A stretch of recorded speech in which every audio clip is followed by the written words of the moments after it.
Certain churches would be like, if you're homosexual, we just don't talk about it. We accept you. We want you to come to church. We just don't talk about it. Right.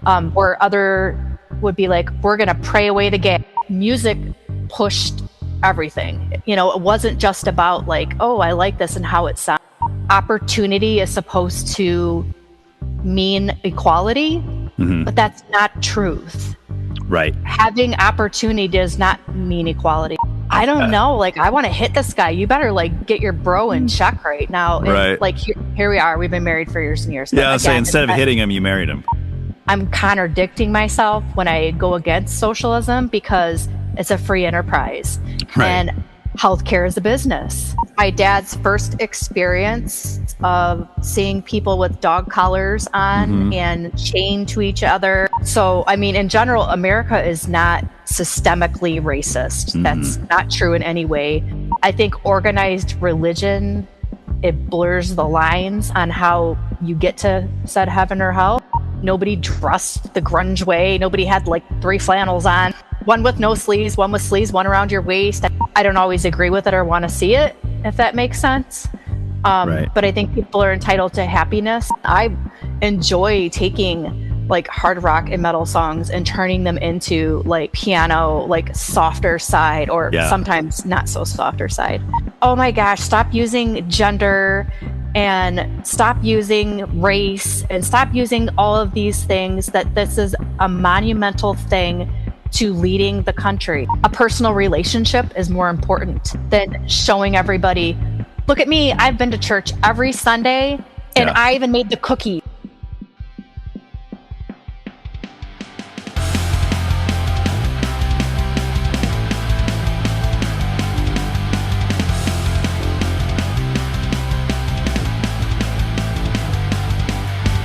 Hi. Thank you so much for listening to another episode of the Why Can't We Talk About That podcast. As always, I ask your help in sharing this episode and all other episodes with everyone that you know. You can use the email address whycan'twetalaboutthat@proton.me to give me any feedback or to let me know about someone who would like to be a guest on the show.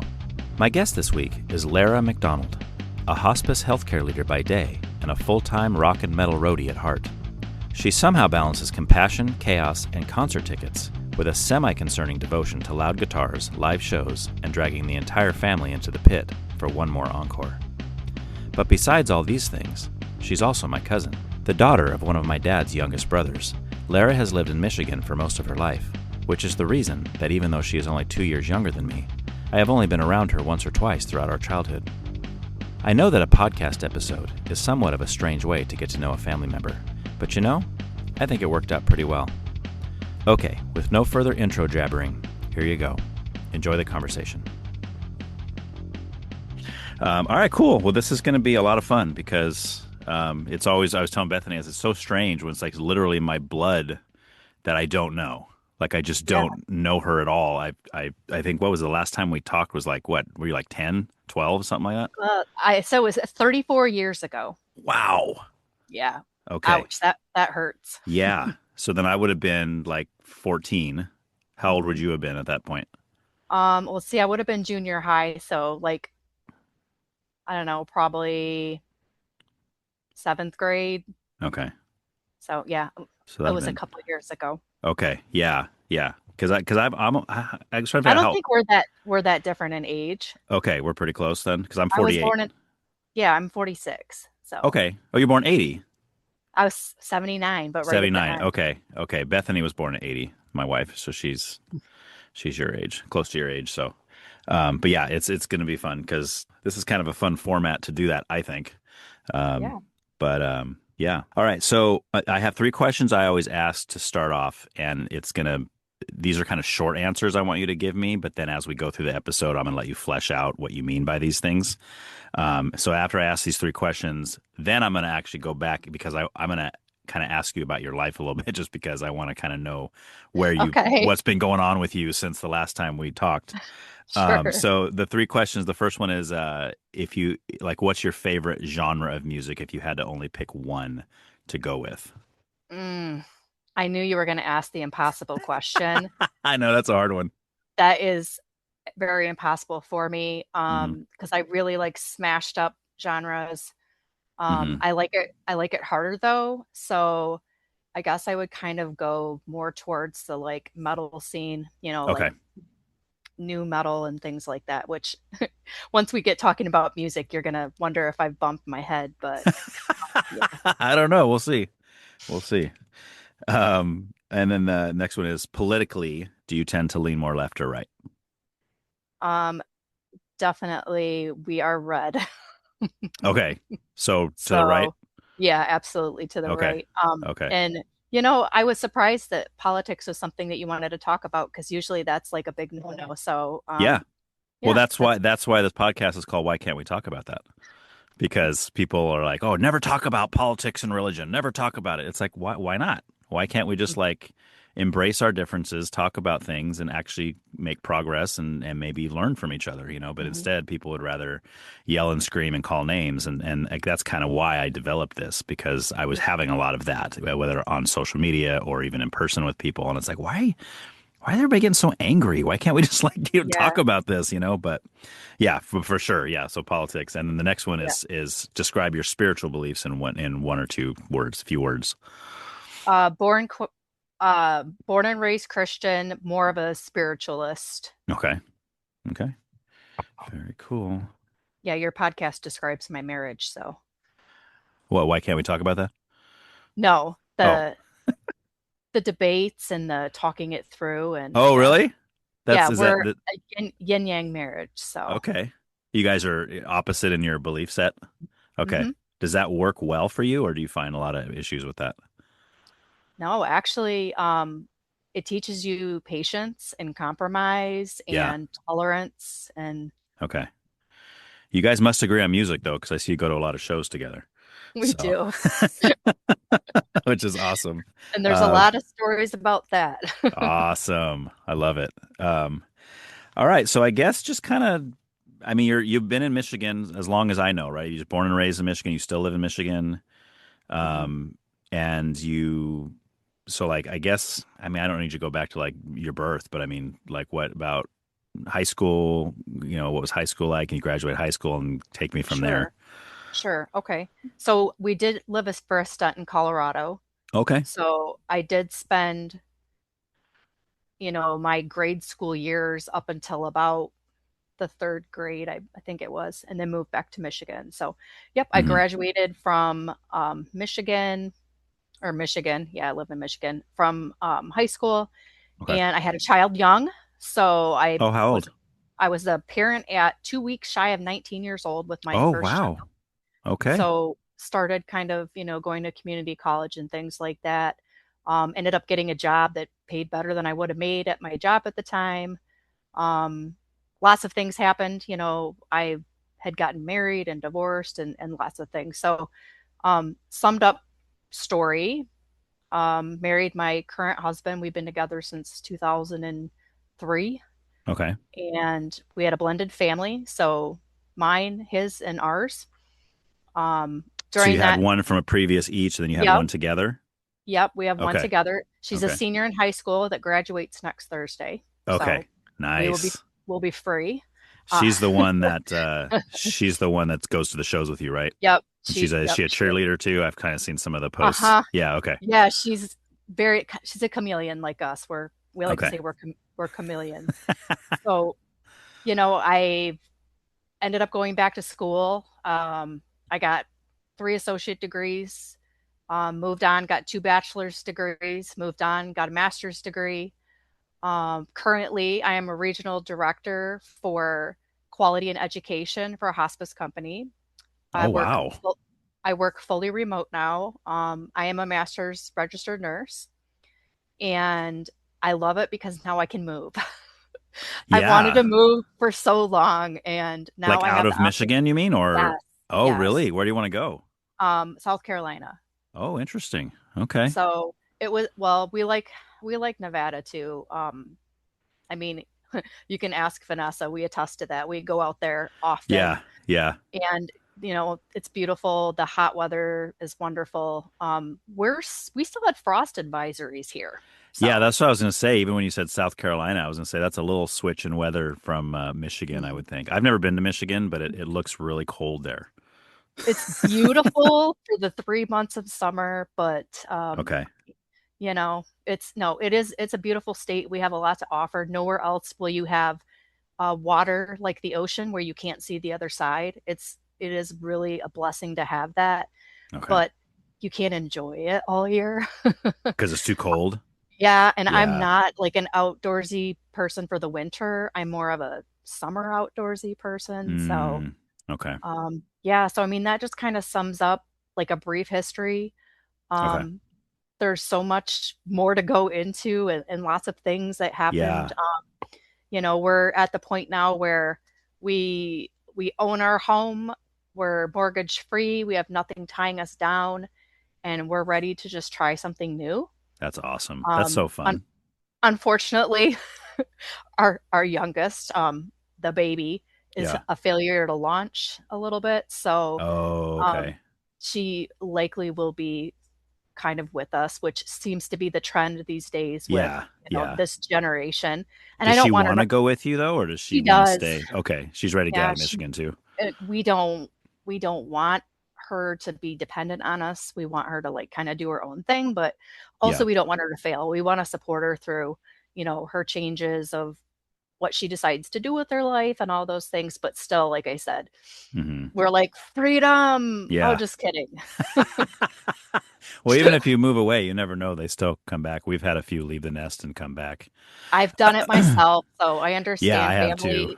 family supports family. That's always what we're going Right. to be like. So, Right. Well, yeah, just to kind of fill you in. I don't know how much you follow. I don't even know how much my wife posts on stuff, but we also started very young.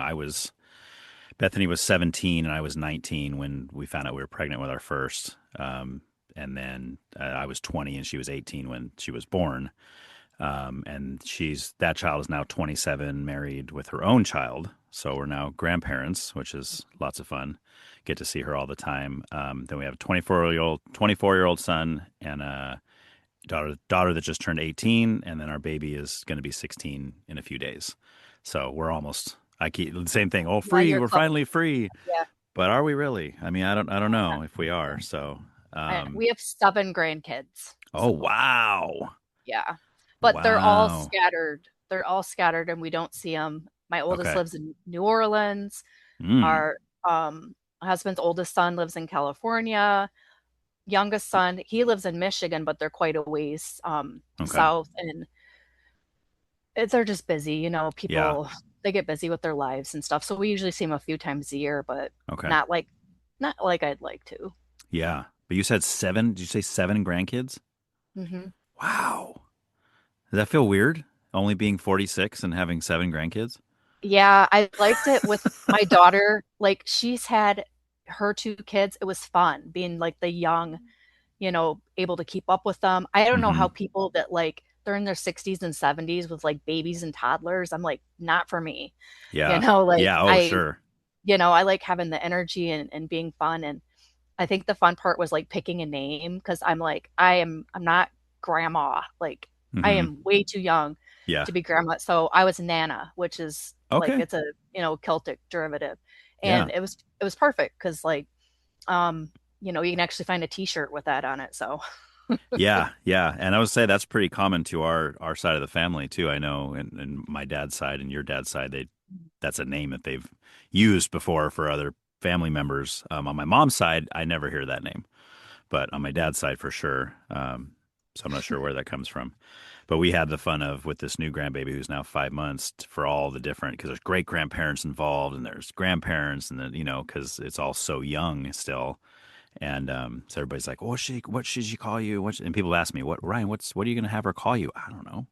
Whatever she wants, I guess. I mean, whatever. We'll get there when we get there. I mean, she can't talk yet, so it doesn't really matter.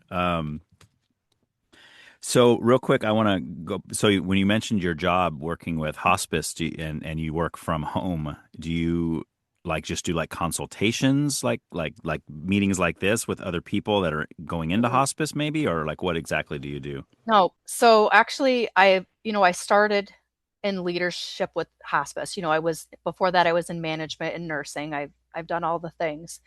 I actually have a team.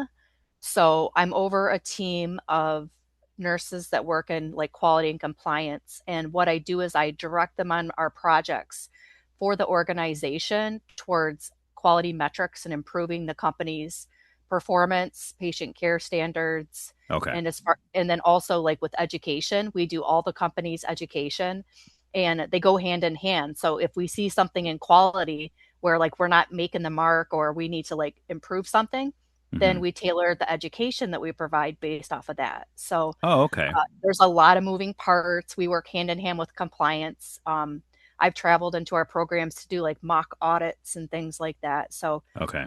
there's a bit to it. It can be overwhelming on some days, but other days, people come to me and ask me the questions, and I get to give them the answers instead of being out there doing all the things. So I do like that part of it. Right, right. So, Little but yeah, you don't have to ever deal with like being in communication with people who are in hospice, Right. And which is, I've taken care of people in yeah. their final hours. I have, Mhm. you know, when I first started out in my associates programs, I was actually in mortuary science. I was working in a forensic program because I wanted to do like CSI and those type of things.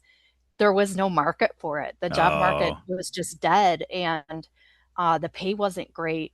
And so I decided, that I would go into nursing, and I just got pulled into hospice because it's a really special kind of thing.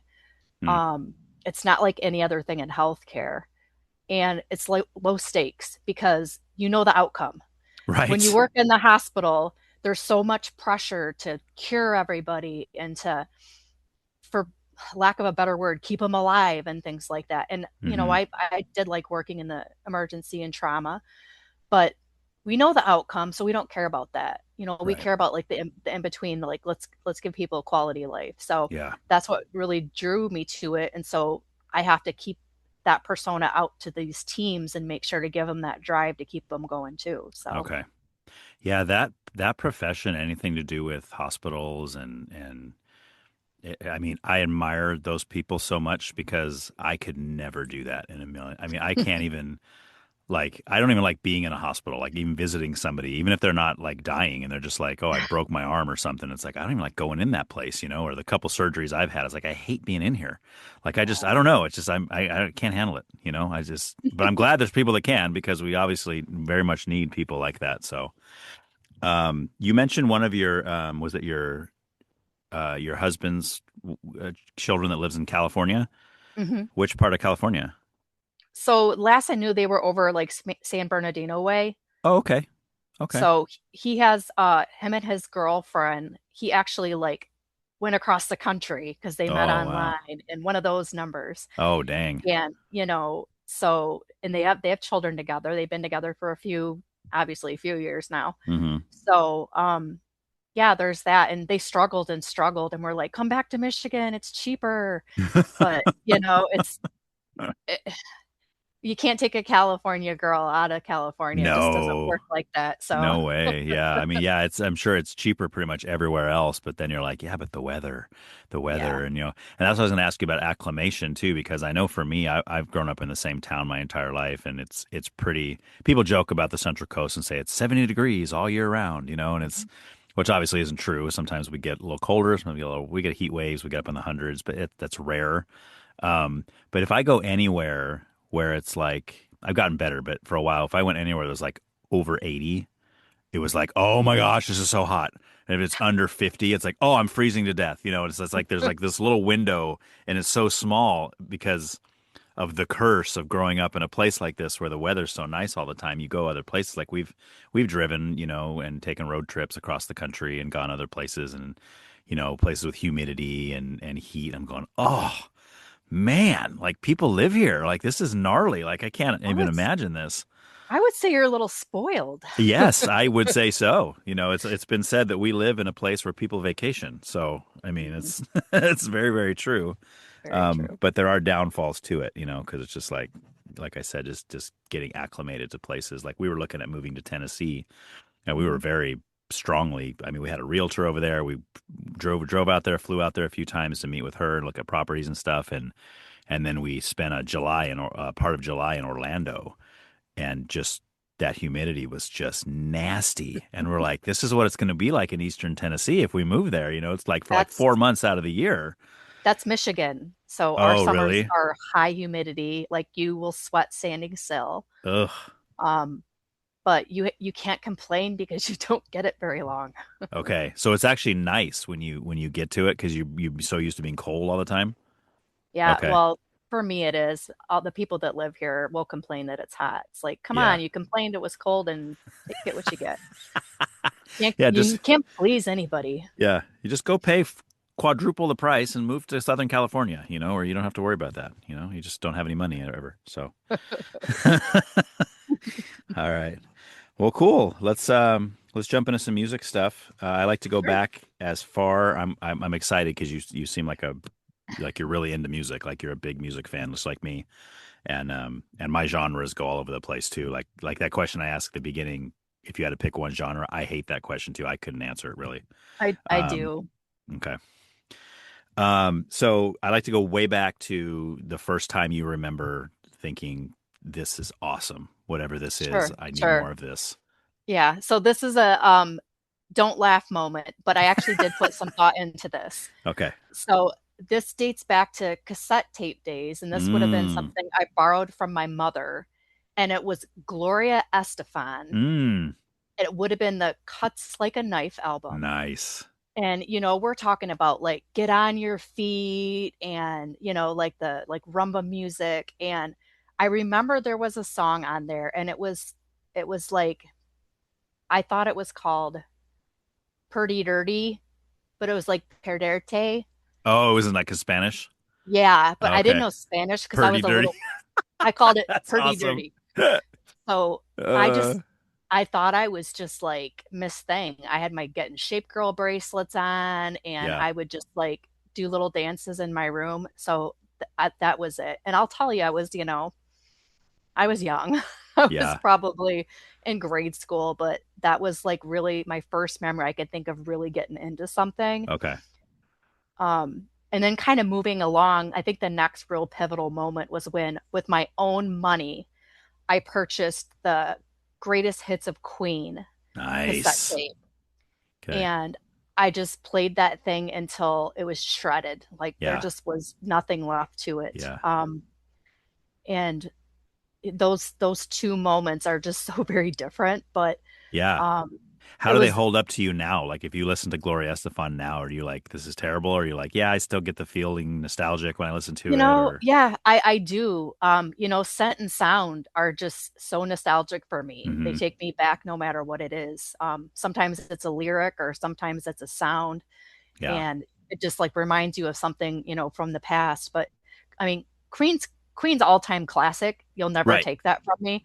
Yeah. Um, That's something you'd and still listen to today and still enjoy. absolutely. Yeah. And I do enjoy when people, as kind of a tribute, put a different flair on it and maybe redo a song and put their own flavor, and I kind of judge on it and see if I like it or not, or Yeah. um did they do it justice, did they wreck it, do I need to hunt them down? So but my parents, they were a big influence because of the music they listened to, Yeah. which they would call classic rock, which now I realize now they're calling what I listen to going into classic rock. I mean, that's shameful, but What, like that's 90s, like grunge music and stuff is like classic yeah, rock? yeah. And I mean, 90s grunge music was very influential for me. That was Oh, my me high too. school years. Yeah, me too. Um, my first introduction, a friend who lived in Lansing, we went to visit, and he's like, "You got to hear this band." And I'm like, "Okay, what is it?" It's called Pearl Jam. Oh. So that was my very Woo. first introduction to the grunge scene. And prior Nice. to that, I was somewhat listening to like Garth Brooks and things like that, solely out of obligation hmm because our family had won this KCQ country contest to fly to California, which is when we saw each other the last time. Oh, really? So that was a country music station, and we Yeah. won this contest to go see our family. And so I felt like maybe I should be listening to their radio station, give back, give Yeah. back. So Yeah. that flipped a switch for me. And still to this day, I do enjoy listening to, 90s grunge music, which is Yeah. funny because it's not like that for my husband. He was more of like, thrash metal then, big Metallica fan and things like Yeah. that. But for me, like Alice in Chains, the Yes. harmonizing, I still love Whew. it to this day. So Um, good. I was supposed to see him at Sonic Temple last year, and obviously, not the same Alice in Chains, but Yeah. Yeah. they were not able to make it. And I threw Ah, the biggest fit just because, I mean, it was like I never had a chance to see any of those right. bands. So Right. it was kind of a big deal. But Yeah, so it's funny you mentioned Pearl Jam because for me that was the big one for me. That was the band that got me out of listening to nothing but rap. Like I grew up listening to nothing but rap music and that was it. Like anything with a guitar, get that away from me. That sucks. Country sucks, rock sucks, everything sucks. Just rap. And then when Pearl Jam's 10 album came out, and I mhm, think it was like either Even Flow or Alive was the first single I heard that was on like MTV or something. I was just like, whoa. And then that opened the door to Alice in Chains and Soundgarden and Nirvana and all that other stuff and just like mhm. totally opened my mind to it. And then I did get to see Pearl Jam play in San Francisco in like 94. I think it was like 94. It was like Vitalogy had just come out a few months before that. And Bad Religion opened up for Pearl Jam, and that was what got me into punk rock. And now that's what I would answer if somebody said, "What's your favorite genre?" It's 90s skate punk all the way, hands Oh, down. yeah, my niece would So love that. yeah, She's the yeah, next generation. My niece is like, she's got the jean jacket with the patches and nice, all nice. the, we're passing the torches of our loves to the next Right, generation. So, right. Hopefully, right. We hope for yeah, that, But a lot yeah. of times my kids are like, "Dad, this sucks. What is this? This is terrible." And I'm Well, like, "You uncultured, you know." we had four chances, okay? Yeah, And the first three totally disappointed. We're like, this is our last shot. yeah, We've got to get this kid cultured. We've got to get her out there. yeah. And I think we did right. So we we've taken her to some pretty major music festivals. Hmm. Obviously, Sonic Temple's the big one in Columbus, Ohio. Hmm. Um, they usually have 150,000 people, 100 bands, Wow. and she. Okay, hang on though. I got to ask because I've never Mhm. been to a festival like that, but every time when I hear of a festival like that, I think what I would struggle with, like, what do you do? Because obviously with 100 bands, it's over like 3 or 4 days, but there's Yeah. lots of stages, right? Yes. So what do you do if two of the bands you really want to see are on two different stages at the same time? Well, That you would have two drive me options. nuts. You have two options. Okay. So your one option is, do you split your time, like Yeah. catch a partial set, or do Yeah. you make the sacrifice? So the good thing is, a lot of the presenters, like Danny Wimmer, is the one that presents that. It used to be called Rock on the Range, and now it's called Sonic Temple. They do a pretty decent job of splitting up the different stages, kind of by interest and set. So you've Okay. got like your bigger headliners on the main stage, kind of your mid-range to opener bands on some of the other stages, and they try to have a little bit of different genre playing at different times. So if Hmm. you're more into like, kind of like a harder rock or an all chick band or whatever, they're not all playing at the same time. Okay. So, because most people, if they're into one kind of type, that's their jam. So Yeah. they're gonna want to follow the stage of that type of music. So Okay. for Well, that me, makes sense. it's a little bit more difficult because, Yeah. yeah, Because you like there's a. everything, right? See, it would be hard for me too, because I've actually looked at some of the billings of those shows Mhm. and I'll be like, okay, day one, day two, obviously they got the huge names on the top of each day, right? Is like you got whoever it is, these big names. And I've looked before and it's like, man, those two are playing like at the same time. Mhm. Like Yeah, I wouldn't know how to pick it, between the two. And it's tough. I wouldn't want to split the time because I know that if I did that with my luck, I'd miss like my favorite song by that band if I did that or whatever. I don't know. That's really, really Well, difficult and for me. as a family of three, we would sit down and literally plan out, like, we're gonna go here at this time, and they have an app so you can like literally help plan out Oh, your day. nice. Okay. But I will tell you, I've never had a proud rock mama moment than I did last year with my daughter. So she needed knee surgery, Mm. but she didn't want it scheduled because we were going there. She's supposed to be on crutches, but that was burdensome. Yeah. 2 days in a row, Metallica was headlining, and she has this like grandpa crush on Kirk. I don't know Oh, why, but really? she has a grandpa Well, he's crush. the nice one. That's why. He's the And really he, nice one. and she swears he smiled at her because she had like a I Heart Kirk shirt on. She got some guitar Nice. picks. She was there when the gates dropped, ran to the barrier on the main stage and stayed there for the 12 hours um, to be in the very front on the temple stage for Metallica to play, not one night in a row, but 2 nights in a row. So that's prior to the show even starts. She's just standing there for 12 hours waiting for it to start. Yep. So there's other bands that are playing there, but that's really her passionate, like what she Wow. came there for. So, I mean, I'm like, well, what do you do when you go to the bathroom? What do how do you pee? How do you eat? How do you drink? Oh, they throw Yeah. us water.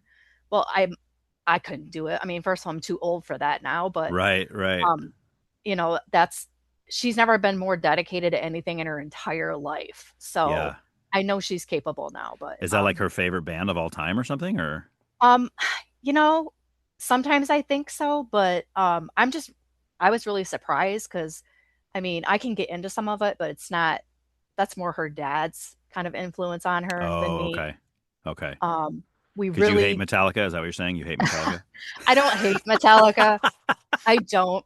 There are some songs that like ultimately annoy me because I always say they're the band where like multiple songs sound so similar. Yeah. And it's the same for like Five Finger Death Punch. Like my husband really Oh, likes them, yeah. and I mean I like them. I can like them. I don't love them because they come out with a new song and it's like, oh, it sounds just like the other 10 Right. songs. It's formulaic. They find what works and then everybody gets excited, you Yeah, know. and it's like going back to my husband and I kind of being in harder music. Like when we Mm. first met was an accident. We were both going to the show that a mutual friend invited us to, and I'm like, this guy is annoying. He won't stop like playing this like thrash metal music. He won't stop like yelling Slayer, and I'm like, I just I don't know. Like I want to hit this guy. You better like get your bro in check right now. And Right. like here we are. We've been married for years and years. But Yeah, I'll say again, instead of hitting him, you married him, you know? yeah, and we've rubbed on off on each other a little bit. I mean, I'm a musician myself, so Oh, really? um I play multiple instruments, but my passion is piano. So Okay. I I live in a very small house and I can't have a piano here, so I have electronic piano.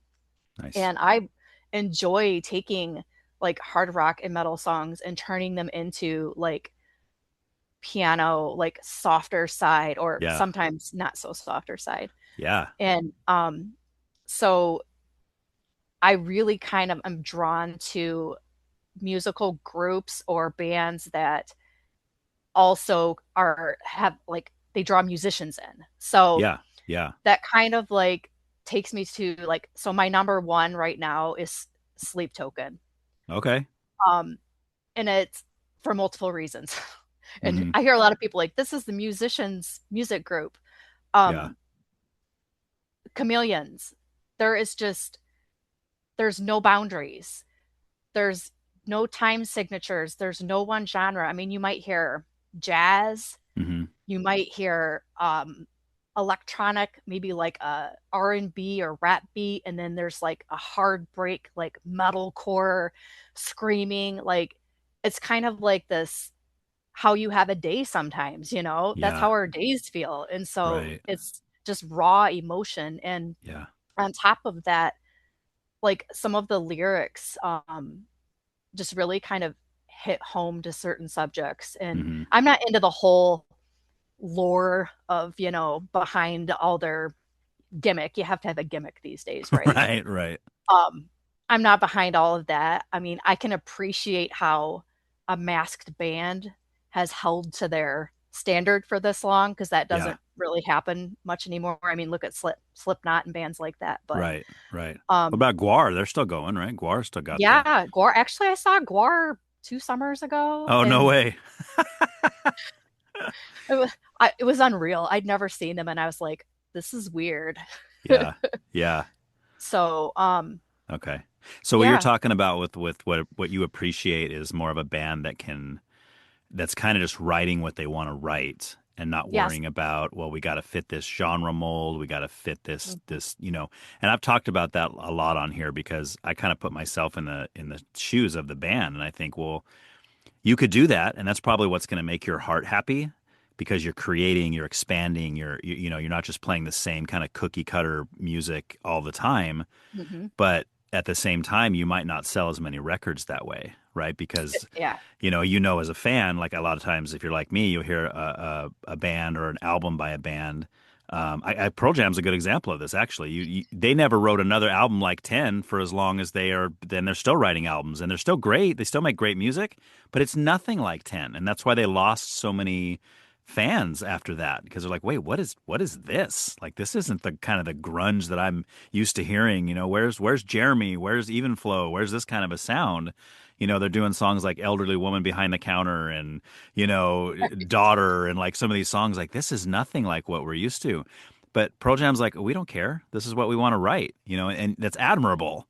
But at the same Mhm. time, you have to be willing to kind of take the hit because a lot of bands aren't going to make it like Pearl Jam. It's No. still making albums, still selling albums. Most of them don't get that far. They either go back to what they were making before, or they'll do one album that's different. Like, all right, let's go back to writing a 10 album, so we can get some more fans back or whatever. But for sure, I get Well, it. and I understand both sides. it's risky. I'll give them that, but you know, sometimes if you want the reward, you got to take the risk. And I Right. think a lot of these bands that have emerged in the last, I mean, I'll say like 5 to 10 years to be generous, that are truly like making heads turn and not necessarily like winning music awards or anything, but they're getting motion, they're getting momentum, and they're Hmm. getting bigger. Even, just getting out there, like a friend tells a friend, hey, did you hear this? Hey, did you hear this? Right. My husband wanted nothing to do with Sleep Token, and um I'm like, no, you have to like listen to this, like appreciate this, and I'm gonna Hmm. explain this to you. We do like this little Friday night jam session where like we might have a couple of cocktails and we turn on the sound bar, Hmm. and we just jam out to music and stuff. Well, Like the guess two what's of on? you, you mean? Yeah, the That's like a two of little us. date night, in-home date night you Yeah. guys have? That's And awesome. sometimes my daughter will be a part of it. The dog's Okay. always involved, obviously. And it's a wild night if you see his gator stuffy. It's got fluff all over the place. That means he was rocking out hardcore with us. So, Nice. Nice. but guess what's on that playlist now? There's some Sleep Token on there. Oh So, yeah. You're kind of um, sneaking it in there to get it into he's his system. he's done it all on his own. Oh, So, he's starting to like it. it's like if you build it, they will come. You just have to Yeah. build up that appreciation. So, Right. um, Well, sometimes it's people have a wall up, like they're like, I can't listen. I don't want to listen to that. That's this, or you hear something about it, or it's a certain genre that you don't want to admit liking, maybe, or yeah. it's like no, just listen. You either like it or you don't. Who cares what people think? And it might be because of the theatrics, because, he doesn't like Ghost. And we took our daughter to see Ghost, and he thought it was just the weirdest thing. And they I've were, never heard of that. Is that a band? um, yeah, uh-huh. Ghost. So, Ghost, Okay. they are another very theatrical band. Okay. They have a whole lore story. Their frontman is Tobias Forge. They're a Swedish band. Mm. They're huge. What kind of I music? can't believe, so it's very hard to explain. Okay. Um, Again, very genre bending, no Okay. boundaries kind of thing. Hmm. Um, and my daughter really enjoyed it. So I actually took her to another show down here in Detroit not that long ago, and we dressed up. We did like funky makeup and Oh, really fun. jumped into the whole thing of it. But Is that what he didn't most want of the fans do? Like when you a go to a lot of them show, they do. all look like that, or? It depends on what kind of show, but I know the first one we went to, I was like, oh my gosh, these people are really getting into this. Hmm. And they like make bracelets for each other and all of these. And it reminded me of back in my like fish days when I used to Nice. travel. I used to like make patchwork dresses and sell grilled cheese out of the trunks of our car. I mean, that was a lifetime ago, but um, Uh, you know, I've I've just like lived 1,000 lives, and it really Yeah. brings it into perspective when I see these new trends and these new kids doing um, these different things all in the name of music. Yeah. None of these things would exist without the music. Yeah. So I have to ask too, like I already told you I've never been to Michigan, but when anybody mentions Detroit, it kind of freaks me out a little bit. Like is that or is that like I'll say it like this, like there's parts of California, like people say, you go to LA? Aren't you like scared to go to LA? I was like, I've been to LA a million times. I'm not scared to go there. I go there, walk around, hang out. But like to Mhm. people in other states, it sounds scary. And to me, Mhm. Detroit, Chicago, like these are all the kind of cities to me that I've never been to that I have that feeling about. So like when you go to Detroit, is it like, yeah, who cares? This is totally fine. Yeah, it is for me. I mean, Okay. with any city in the country, you're gonna heed warning and make sure you're taking care of yourself. But Right. we actually have a higher crime per capita rate in Saginaw, which is a lot smaller city. Hmm. I mean, gosh, they found a body in the river. I don't know how many days in a row since it's Oh thawed. boy. Is that where you Now, live? Saginaw? no, I live in a small town that's about. It takes me about 40 minutes to drive that, so that's probably the Oh, closest okay. city to me. Gotcha, But gotcha. Detroit's a small city. It's a wagon wheel city. So it has like the main hub and Campus Martis, and then everything like is like a wagon wheel that spokes out. So you can easily get lost there. Hmm. Um, we've been going for so long, but they really do have great art. There's lots of theater. Okay. There's lots of sports, and everything's like really close. Where if it's decent weather, you really could walk. And gambling is huge down there. There's Oh, like really? three major casinos and then one right across the border because we have Okay. Canada, our neighbors that I don't really go over there very Yeah. often, but Are they so like it brings a lot of Indian people. casinos or like They're not. No, okay. they're not. So we have MGM and then Motor City Casino. I think it was originally tribal. I'm not sure if it still is. And then Greektown Casino, which was bought out by Hollywood. And I don't believe they're tribal either. But Hmm. in Michigan, we do have a lot of tribal casinos. Okay. And I think we have like more gambling here per like population than Hmm. almost any other state in the country. Yeah. Which is hilarious because we have less money to spend, but Well, just because I thought that was it, and by the way, tribal is probably the PC way to say it. I probably messed that up. But tribal casinos, right? I thought it was illegal to have them if in the United States if it, except for like Vegas and places. I thought Mhm. there's only certain places that you could have that, Yeah, but and like, I have no idea. There may be like incorporations and LLCs I don't know about where it's backed or hmm they have the gaming license. But the names are recognizable from, the big ones that we're used to. hmm Um, so that brings a lot of people in too, which, brings in other problems and stuff like that too. But yeah. that city just wasn't built right. So for music, it's difficult. There's no parking. Oh, Um, it's the worst. and That's so every you really, concert I go to anywhere. It seems like that's the yeah, problem. you really have to like go to a casino and get validated so that you can walk to a venue.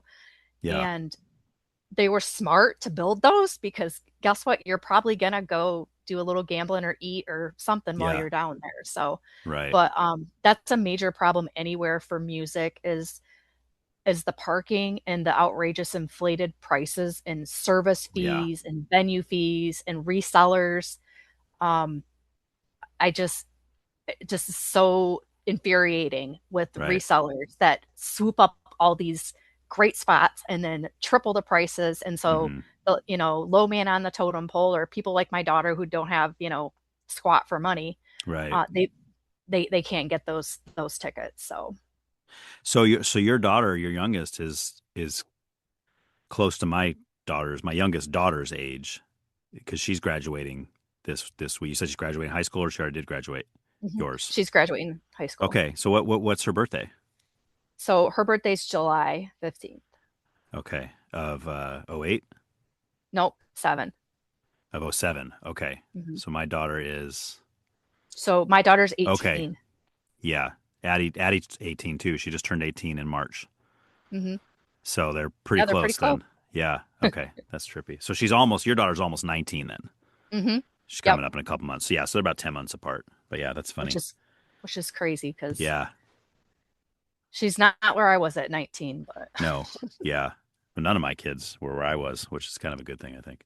But But yeah, we oh, there's raised that. our kids much different than I was raised and my wife was raised for sure. Um, you say you either they say you either become your parents or you become the opposite of your parents. Like you do one or the other, it seems like you, especially when it comes to parenting your own children. You're like, well, I'm not going to do anything the way my parents did because they screwed me up in this way and that way. Or you're like, I'm just going to become just like them, and do everything the same way. I think we were probably a mix. I think we did a little of both. But Same. even me and Bethany were raised totally differently. Like I'm an only child. She was one of six.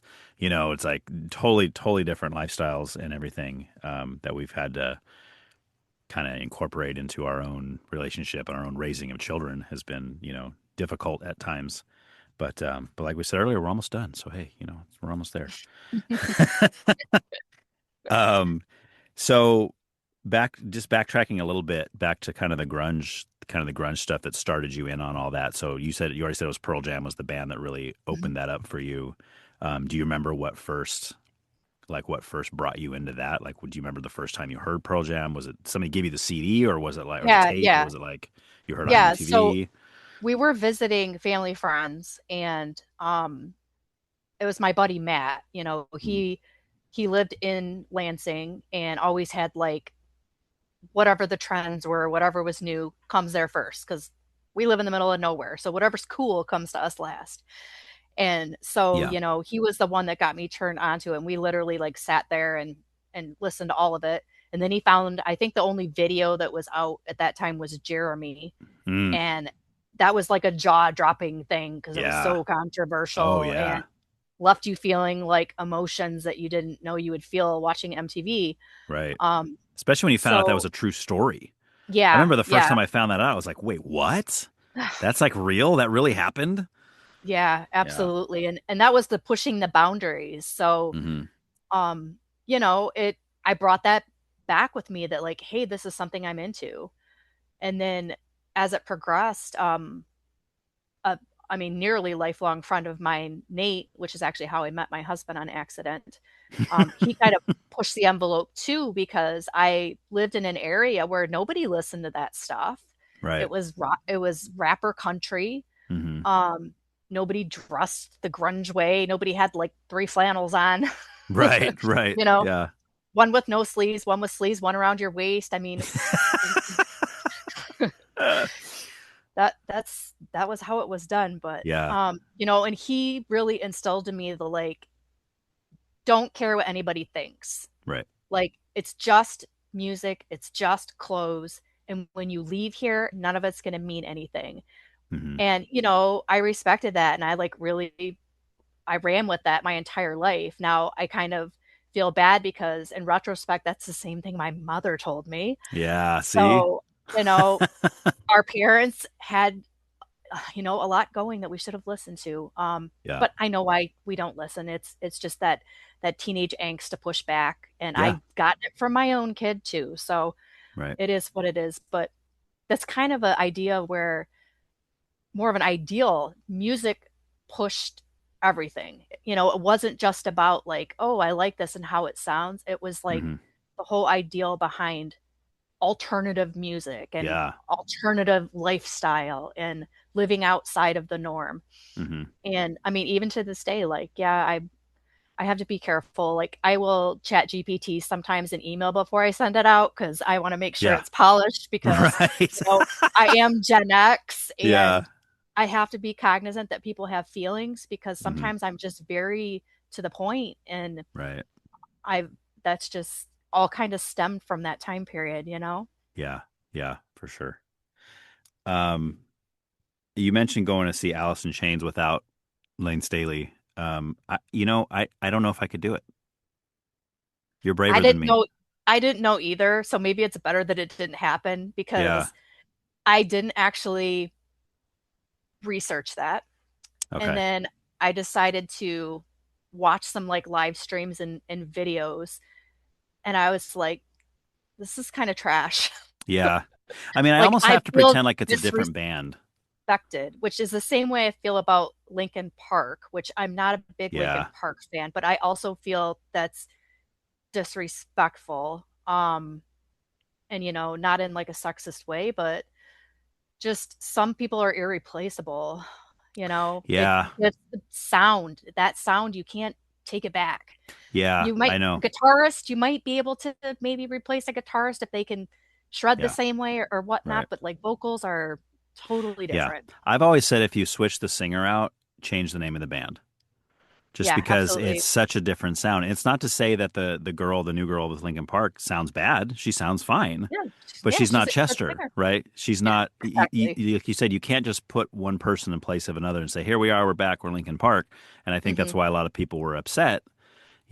But I mean, even before that, Mike Shinoda was doing a lot of vocals where he was more in the early Linkin Park, right? He was more doing the rapping stuff, and Hmm. then as it went later, he started doing more vocals and singing and stuff. But like, I'm a huge fan of their first album, and that's pretty much where it stops for me. I That one to me was excellent, and then it was like, it's like okay. The ones after that had a couple songs here and there that were good on there, but I think that first one Hmm. was excellent.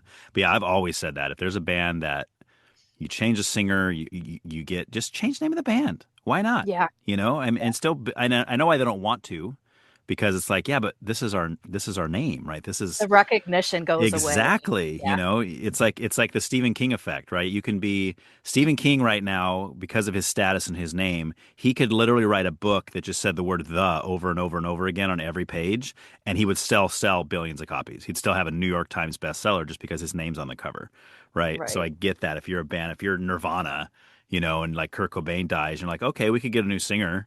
Yeah, everybody'd be ticked off, but you'd probably still sell records just because it says Nirvana on there, Yeah. So I don't know. That's the only reason the Foo Fighters made it in the first place. Yes, yes, yes. Which is a great band, right? I don't think they sound anything like Nirvana, but they're fantastic.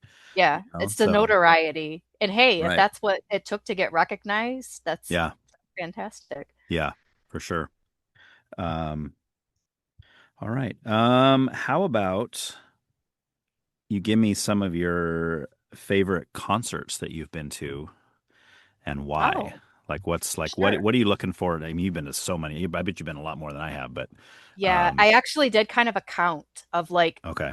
individual bands that I've seen, and not including like the little secondary music festivals. It's probably Mhm. close to 200. Wow. Um, my very, very first concert was at Cobo Arena, which doesn't exist anymore in Detroit. Mhm. It was The Offspring, Ooh. Pennywise, and Rancid. Ooh, man.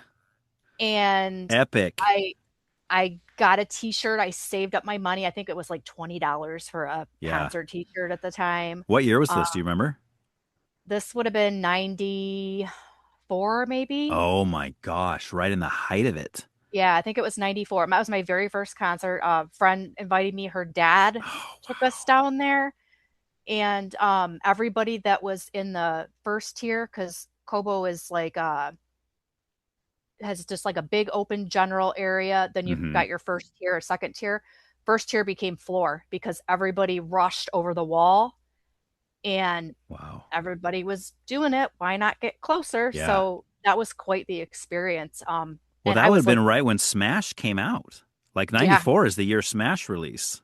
yeah. That's crazy. Everything was just it was brand new, and that was my first actual concert experience that got me pretty Wow. much hooked. and Yeah. and to see the Offspring again like years later, it's so weird because When I've did you seen see so him? many that would have been, Recently?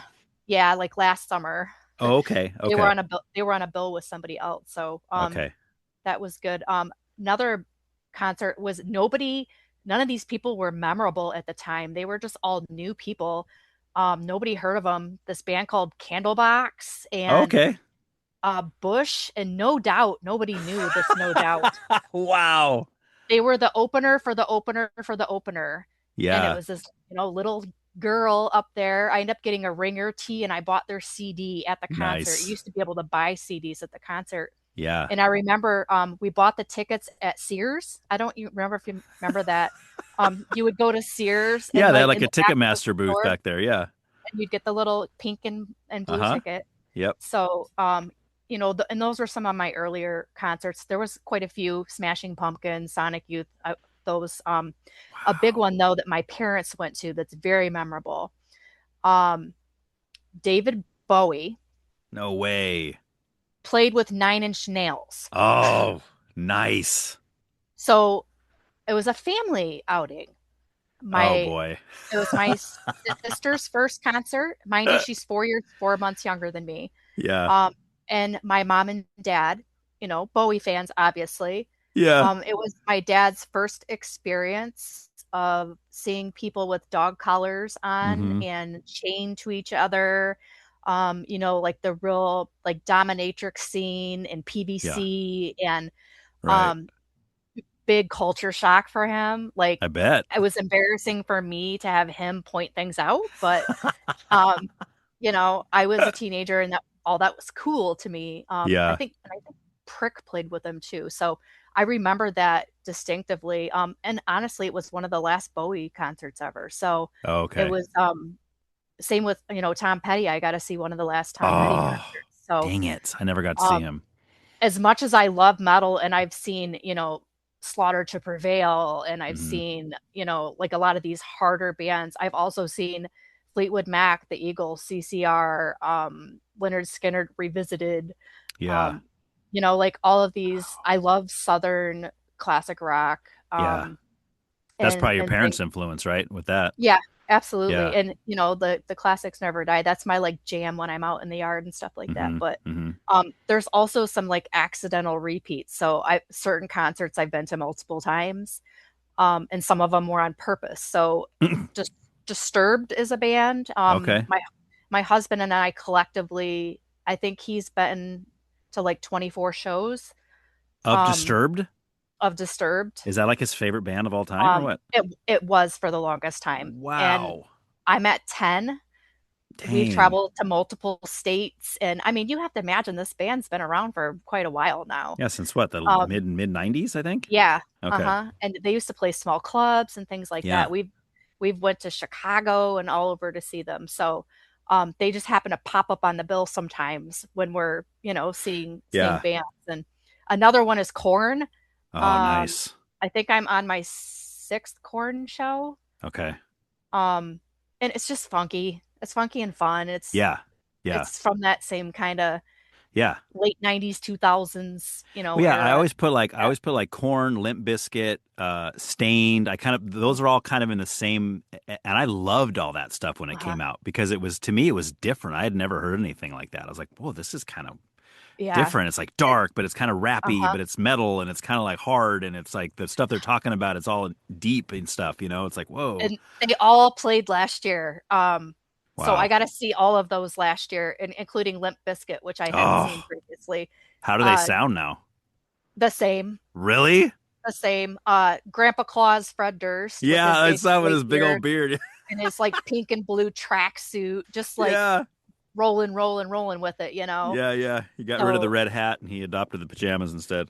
it's like, hey, you do you. Like it's Yeah. still working, and it's like they disappeared off the face of the earth, and then Hmm. poof, they all pop back up because Yeah. right now people are in a time of nostalgia where everything that's old is new again, and we just Right. repeat this pattern every now and then. So good for them.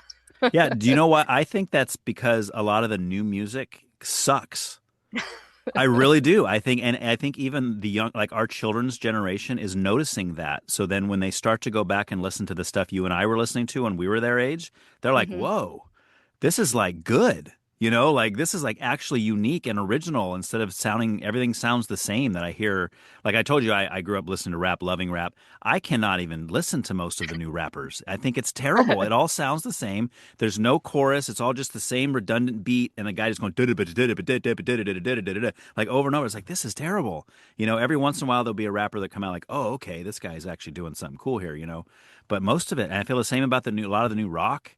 Like it's very Hmm. rare that there'll be a newer band that comes out that I'm like, oh, dude, these guys are awesome right here, you know. So I find myself spending a lot of time in the past, like listening to past stuff or new albums by past bands. Which, by the way, I keep meaning I haven't done it yet. I want to listen to the latest Limp Bizkit album because I haven't heard it. I have no idea what they sound like these days. I think it was like what 2024. I think it came out. It was kind of in like a resurgence of them. But their first three albums, I loved all of those. And we don't talk about the fourth one, but I mean the first three were fantastic. They were just so good. Right. But Well, it and that's usually what they play. When they do a live yeah, show, they're going to stick with what everybody knows and loves. They want yeah, the crowd participation and all the right, fun things. So, right. um, yeah, but and it's fun because I never had a chance to go to half of those shows, and then they all Hmm. popped back up again. I mean, I got to see Hoobastank last year, and I Mm, was like, I always wanted to see them, and it breaks your heart to see they got old just like I did. But yeah, isn't that weird?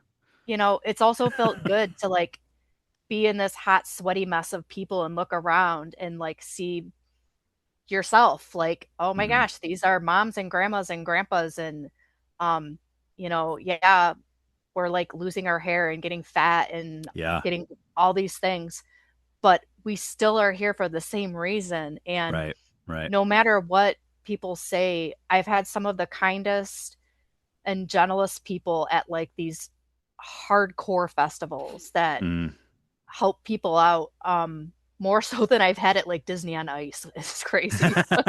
I Yeah, mean, yeah, uh, nothing, beats a soccer mom who is going to cart check you with her stroller to get right. to the bathroom before you. I mean, it's Yeah. just insane, but Isn't that also, funny? It's like people say it about like I remember people say about like mosh pits when you go to a punk show. It's like, oh, the mosh pit, are just trying to hurt everybody in there. It's like, no, not at all. It's the opposite, yeah. right? Like you fall down, they Mhm. pick you up. Like their intention is not to hurt people.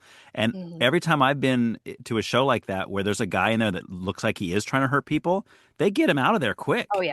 Like Hmm. they He don't let don't him belong stay. there. Yeah, he's out, man. There's no Yeah, way. So, I've watched people crowd surf wheelchairs.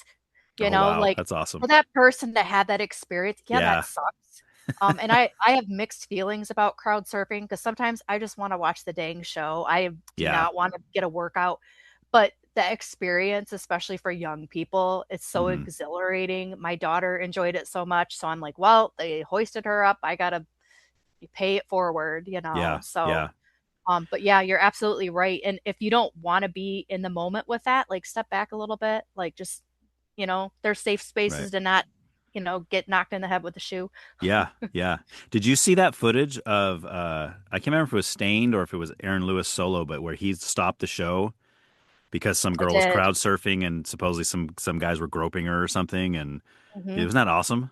I mean, I don't know the Yeah. whole story. I guess I wasn't there. I don't know Yeah. what they were doing, but the fact that he would literally just stop the song mid sentence and go, "Dude, get that guy out of here right now," or whatever. It's like, Oh whoa. yeah, for sure. Yeah, Not that's going to so cool. tolerate that. It Yeah, always takes one or two of the bunch to, just give everybody a bad name, but there's also people looking out. So right, that's the way right. it should be.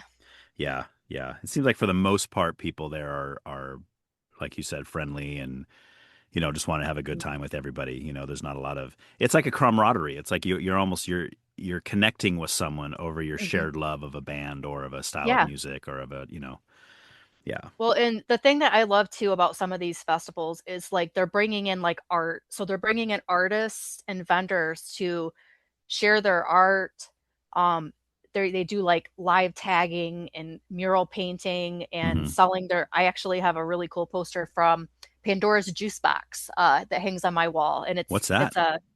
it's was for a brewery, Oh, okay. and so they did like a cover and they did all kinds of different mock-ups, and then they picked one and they said that they could have the rights and sell the art. So Mm, my daughters bought some art too at the festivals, but they also have like lifestyle stuff. So like sober living, they'll have like a sober living tent. So like if you're at this festival and you struggle with your sobriety hmm. and you need a timeout in like a place with like-minded individuals, like I mean, I could not imagine struggling with that and being in the midst of having all of these stalls of alcohol everywhere and Oh yeah, you know totally. drugs available to you and Hmm. things like that, and to be able to have like this amazing support. That's not something you think of when you think of like Yeah, metal yeah. festivals and stuff. So Right. like it's out there, and Hmm. every year they add something a little bit more to um add like a lifestyle to it instead of Yeah, just the music. So yeah. If you had to rank, could you rank your like top five concerts? Are those ones you just gave me, or that like could you actually Um, say this was the best concert I've ever been to, or is it too hard to do? mm, it, I mean, individual concerts is very difficult. I mean, like the experience of music festivals absolutely is, there's no feeling like it. Hmm. Like I said that like one year, we're not doing this again. Yeah. Like it was too expensive. And I mean, it's probably $6,000 to go to Woo. a festival because, we camp on site because Right. that's the only way to do it. That way you can drink and eat and make your own Hmm. food and blah, blah, blah, blah. Sheesh. That's a crazy question. Yeah. Um, I'd have to think on that.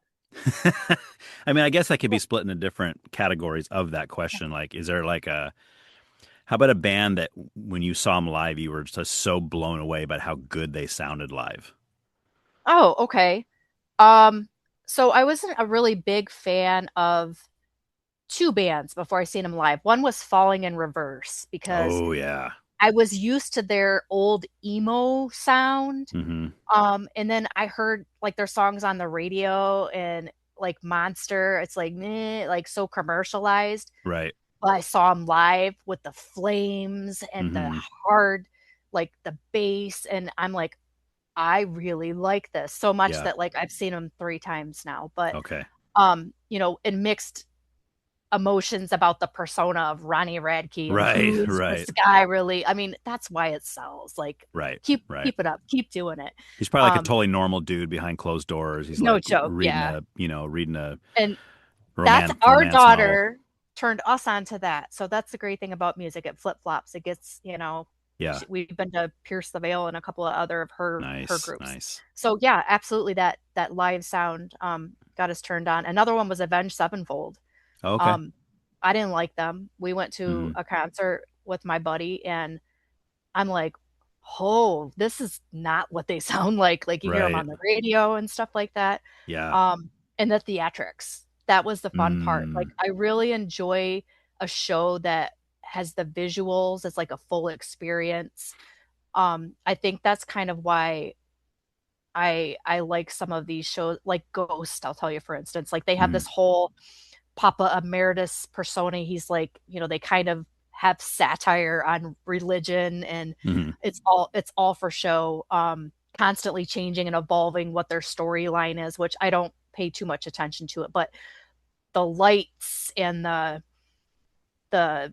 smoke and the flames and all of the different things that they add into the experience to immerse you in it is really makes the show even more than just about the music. So Right. Right. those shows I really enjoy. And a show that's not related to any type of rock music whatsoever, that's one of my favorites, had to be Trans-Siberian Orchestra. Oh, nice. So again, we're smashing genres together, right? Yeah. Yeah. We're doing little rock, little classical. It was a birthday treat from my husband, and like one of the best shows I've ever been to, Yeah. hands down. I've heard that. I've heard they're great. Bethany's been wanting to see them for years, and in fact, they even played. I want to say like an hour from us one time, and Mhm. the tickets were like astronomical. And Yeah. that particular year, we're like, yeah, we just really can't swing this. I was really disappointed because I know she's been waiting. She's wanted to see them since she was little, like she was Mhm. young. And but do they do more than Christmas songs, right? Yeah, they do. They usually only come up here to Michigan for their like Christmas Christmas tour. with the Rockettes and stuff like that. Okay. Yeah. Okay. But it's and there's other groups that kind of remind me of that, like when the Pentatonics came out, just kind of that like Hmm. a little bit different, type of a sound and things like that. Great show though, and storytelling. Yeah. If you can do storytelling in your music, that's fantastic. Yeah. Um, Yeah. I always oh, get mad at the guy in the crowd that gets mad when bands do that. They're like, shut up and play another song. It's like, dude, you want to hear the song? You go home and listen to the CD. Like, this is cool. We're getting to hang yeah, out and talk to these people. yeah. Plus, I mean, they need a break. Like those sets are long, those stage lights get hot. Like they need, Yeah. you got to realize this production. Like you got to give them some downtime in between. I guess Oh, that's the yeah. realist in me. Like, okay, that guy's got to go, Yeah. run to the bathroom or get a drink of water or whatnot. So Right. Right. I like that they have that in between. That's nice. Yeah. I Yeah. guess I think. last Oh, go ahead. last memorable show that really sticks out in my mind is it was Aerosmith. Oh, nice.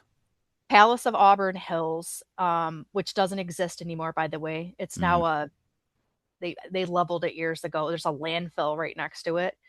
mm. And get there and they're the worst tickets ever, not knowing that. Oh, like your seating, you mean? They're behind the stage. Oh no. Oh gosh. Yeah, fantastic. So, Uh, I am being self-absorbed powder about the whole thing, totally negative attitude. This mhm. is a waste of time, all the things. And the lights were dim, they had like some slow mood music playing. Then this giant curtain drops and the music starts playing. The whole stage was on a rotating platform Oh, and we became nice. almost front row. Oh, It that's was awesome. it just like, and when I thought back, I'm like, oh my gosh, like Yeah. just turn that frown upside down. Yeah. I went from like just questioning my every life choice to feeling like that concert was just for me That's because so cool. when you have a venue where it's like an oval shape and the stage is at one side, there's not a lot of seats behind that Right. stage. Right. And they were very generous throughout that show to rotate backwards to allow Yeah. those people in those crappy seats to have that front row experience. So was So, it like they would do like three or four songs and then the stage whole stage was turn, or was the stage like turning the whole show? um, they did have a couple of songs where it would turn the whole, but I'm Okay. sure that had to be quite a challenge logistically too. So, Yeah. um, typically it'd be one way or the other throughout a song or two, but it Yeah. I've never been to a show since that even had that concept. That's so cool. So and Yeah. that's what happens when you outsell a venue, you sell more seats than you should have. Yeah. Yeah. That's so So awesome. You mentioned like theatrics and that kind of stuff at a show that really kind of hits it. And the vast majority, 95% of all the concerts I've been to have been just punk shows. Like I've seen a lot of the '90s skate punk bands that that you probably know the names of and stuff. And maybe you've even seen a lot. You already mentioned Offspring, Pennywise, and Rancid, so that's three of the big ones right there. Um, None of which I've ever seen, by the way. I still to this day have not seen Pennywise is one I have to see them someday. I have to before they retire because even they're getting up there. I think the singer just mhm. celebrated his 60th birthday or I something. I know was like, it's dude, crazy. what? But one of the bands, the groups that I'm a huge fan of is 21 Pilots. Oh, And okay. I know for some people they either love them or hate them. It seems like I've always been a huge fan of their music since like the Vessel album. But when I saw them live, I was like, I have never been to a show like this. Like this is the greatest show I've ever seen. And then I ended up seeing him two other times after that. And everyone was just like, and they're all different tours, totally different set, totally different setup. Everything was all different.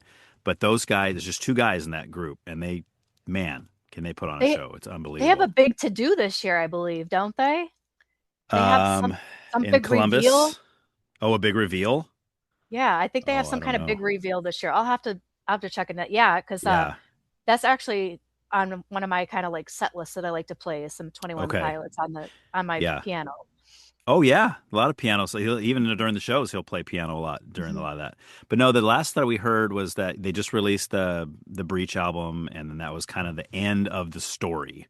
Right? There's a story that was being told from like Mhm. Vessel through then, and then they said now that's over. They said we're gonna. I forgot his exact words, but he was something like we're gonna take a break. He didn't say take a break, but he said something along those lines. Because they got young families now. Yeah. They both have kids, and they're just like, man, we've been because they tour nonstop. Those guys, I don't know how they have time to write and record an album when they're just touring constantly. But that was the last I had heard, and then what I just saw a few days ago was they're from Columbus, Ohio, and they have a huge show. Like they say, it's the biggest show they've ever played. Is going to be a hometown show in Columbus, and they said they've never played for this many people at the same time, or for how they're wording it. Like it's gonna be this big, the longest set. It's gonna be like a 3 hour set or something. that they're gonna do. But yeah, I hope there's a big reveal, like, hey, by the way, we wrote this album and here it is, or something. That'd be awesome. Yeah. But That's yeah, crazy too about like Ohio. So we joke in Michigan that like Ohio's a turd yeah, because yeah. like it smells like a turd when you Mm-hmm. cross the state border because of all of the, industry and stuff like that. Yeah. And a lot of it's just kind of boring and it's the longest state to drive through when you're trying to get the heck out of this Right. area and go south. But Yeah. I'll tell you what, as far as music goes, um, I mean, you've got Cleveland, Mm-hmm. Rock and Roll Hall of Fame. You've got a lot of, different smaller venues and things like that. You've got Columbus and Cincinnati and Yeah. even in Akron. So Ohio does have one thing going for them, and it's that they have the ability to like host all these amazing shows. They have Inkcarceration is another big festival at the Mansfield Penitentiary. It's like the old sanatorium from back in the days. You should Oh, it's Google not that. open anymore. It's Yeah, just it's just a concert venue now. correct, but they still let you tour it as part of your ticket. That's So, cool. That's um, awesome. you know, What's the name of it's it? it's called Inkcarceration, and it's at in Mansfield, Ohio. Um, I would have loved to go to it, but again, there's no accommodations. Oh, okay. And it's something like you have to plan a year in advance. And I'm trying to save up money so I can move south. So I'm trying Yeah. to not blow it all on frivolous things like Yeah. concerts. Like my daughter, she's going to a concert tomorrow in Detroit. Oh, who's So she want to see? Pierce the Veil Oh, okay. Nice. and something else. I don't know. She begged for the tickets. Her and her best friend are both graduating. So this is going to be their little Graduation present. hurrah. Yeah, they're both Nice. going, just the two of them. Their first concert solo. Yeah. We all saw Bad Omens in February. They're another family favorite, but ours we've seen them a few Okay. times. So, um, yeah, my adopted daughter is basically her best friend. We take her to concerts too. So Oh, nice. That's so cool. How far of a drive is it from your house to Detroit? about 2 hours. That's not too bad. Yeah, hour and 45 minutes to 2 hours, depending on traffic and orange cones and barrels. Oh, yeah. Because it's Yeah. construction season from March to, October. Yeah. I hate those orange barrels. Those things I know when we traveled east from here, we drove from here like to Tennessee, and those are all over the place. And they make them, I mean, you're going to the freeway and they just make them this like this little narrow, like one lane, and you feel like you're driving in a race car or something, and you have to avoid all these things. And at nighttime when it's raining, you're like, I can't see. Like I'm just waiting to plow into these orange things. It's just like, what are you guys doing? And there's usually no construction actually happening. They're just, No. I feel like they're there to like, Yeah. They're just messing in, with us. yeah, impede speed, because Right. if you speed in a construction zone, it's like double the fine. So maybe Yeah. we're just broke and we need to make some more money. Right, right. Um, all right. So to wrap up the music section, I got two last questions for you. The first one is, are there any bands or artists that you just absolutely cannot stand? It comes on, you're like, turn that crap off. This is terrible. I can't stand it. Deftones. Deftones, really? Okay. I they they even played at a show I went to. I can't explain it other than like every song to me sounds like whining. Hmm. I which is crazy because I think I liked them like in the 90s a little bit. Yeah. Um and I don't know, it's just like my own bias now. Every time I hear anything Deftones, I can't do it. Um Mm, so yeah, that's okay. definitely my number one. Deftones. Okay. Your number one most hated band. All right. So then for bands you really like, and these will probably be some you've already mentioned, of course, but I like to try to, if you can give me like a top five, you think of all time favorite bands, artists, like things that are stay. Because I mean, you probably know like me, like you go through and some bands are like, oh, that was my favorite for like 2 years. Yeah, yeah, And now I don't even listen to it anymore. But then there's those bands that's like, man, I've been listening to them for 30 years and I yeah, still listen to it. for So sure. yeah, Yeah. So, in a top five, Led Zeppelin's always going to be on there. nice. Um, that's like, my go-to karaoke songs and all of those things. So, I like you sing Led Zeppelin songs, karaoke. What's your favorite yeah. song to sing by them? Um, Probably Whole Lot of Love. just Okay. because it's like the easier one. But Yeah. Yeah. um, I've I've done some that people are like they don't even know what the song is. They're like, "That was great. What was that?" And I'm like, "Well, that was the point of you not to know because like it Yeah. was self-indulgent, you know." You should have been So like, oh, that's an original. I wrote that one. take can't take credit for that. So Yeah. yeah, definitely, definitely on there. Okay. And these are really difficult questions, right? I know. Yeah, Top five is hard. That's a hard one. it Mine would is change every month. because like you said, it's like it goes back and forth. Hmm. And like what would you listen to on repeat? And Right. you know, I'm actually probably going to put Alice in Chains on that list. Okay. I revisit it all the time, whether Yeah. it's for like comfort or an emotional reason or Hmm. whatnot. And it's just been with me for so long. Yeah. It's like that old friend that's just always waiting there for me in the Right. background. Right. Um, Yeah, they're great. which is it's you need that in your back pocket. So Yep. Yep. Mhm. New and old, kind of like waver back and forth between my new and old.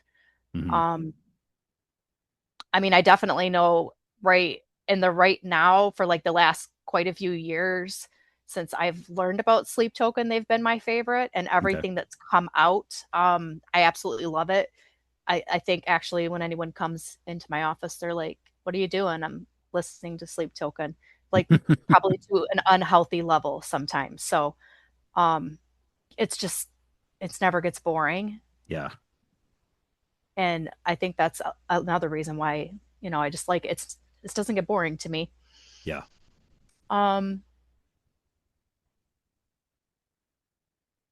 the Avett Brothers, which I know Someone I else haven't, mentioned them on there. I Someone else haven't, told me them. I haven't heard them before, but someone else mentioned them to me. so, I'm not a huge folk fan, but there Hmm. are certain where that's another one of my go-to.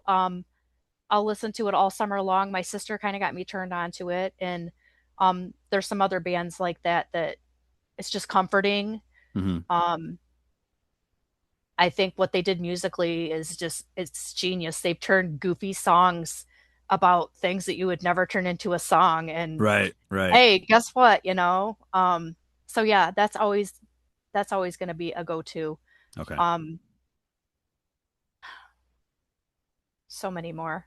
Aren't you glad Yeah. I don't have like uh you know Guns N' Roses or anything like that on my list Yeah. because yeah, I have seen Motley Crue 4 times on accident, but On um, accident.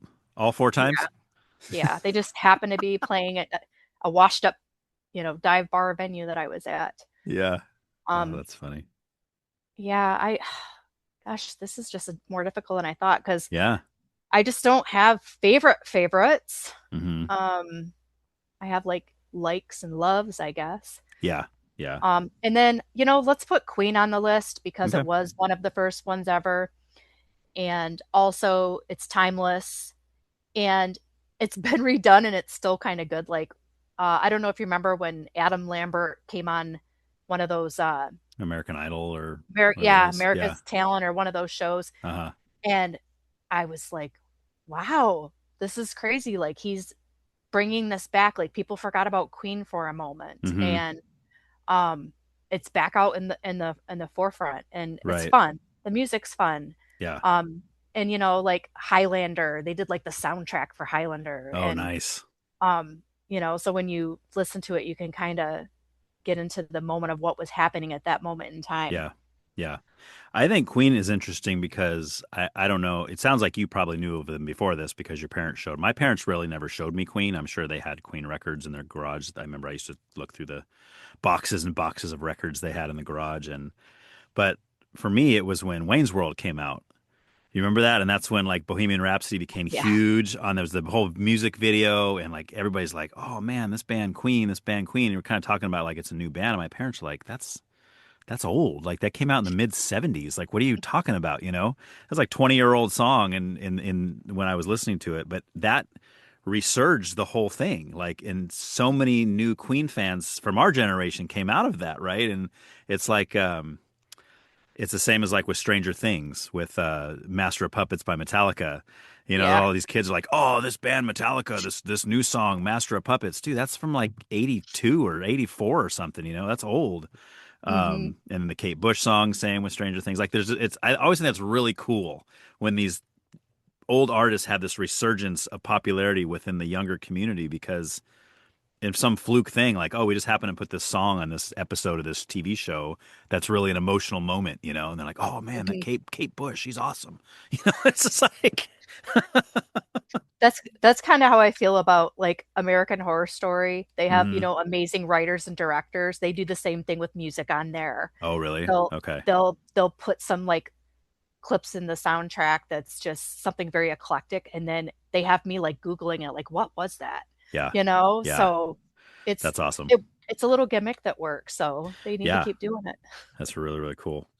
All right. So last thing, we're gonna go through some of these five here and I'm gonna get some favorites from you from those.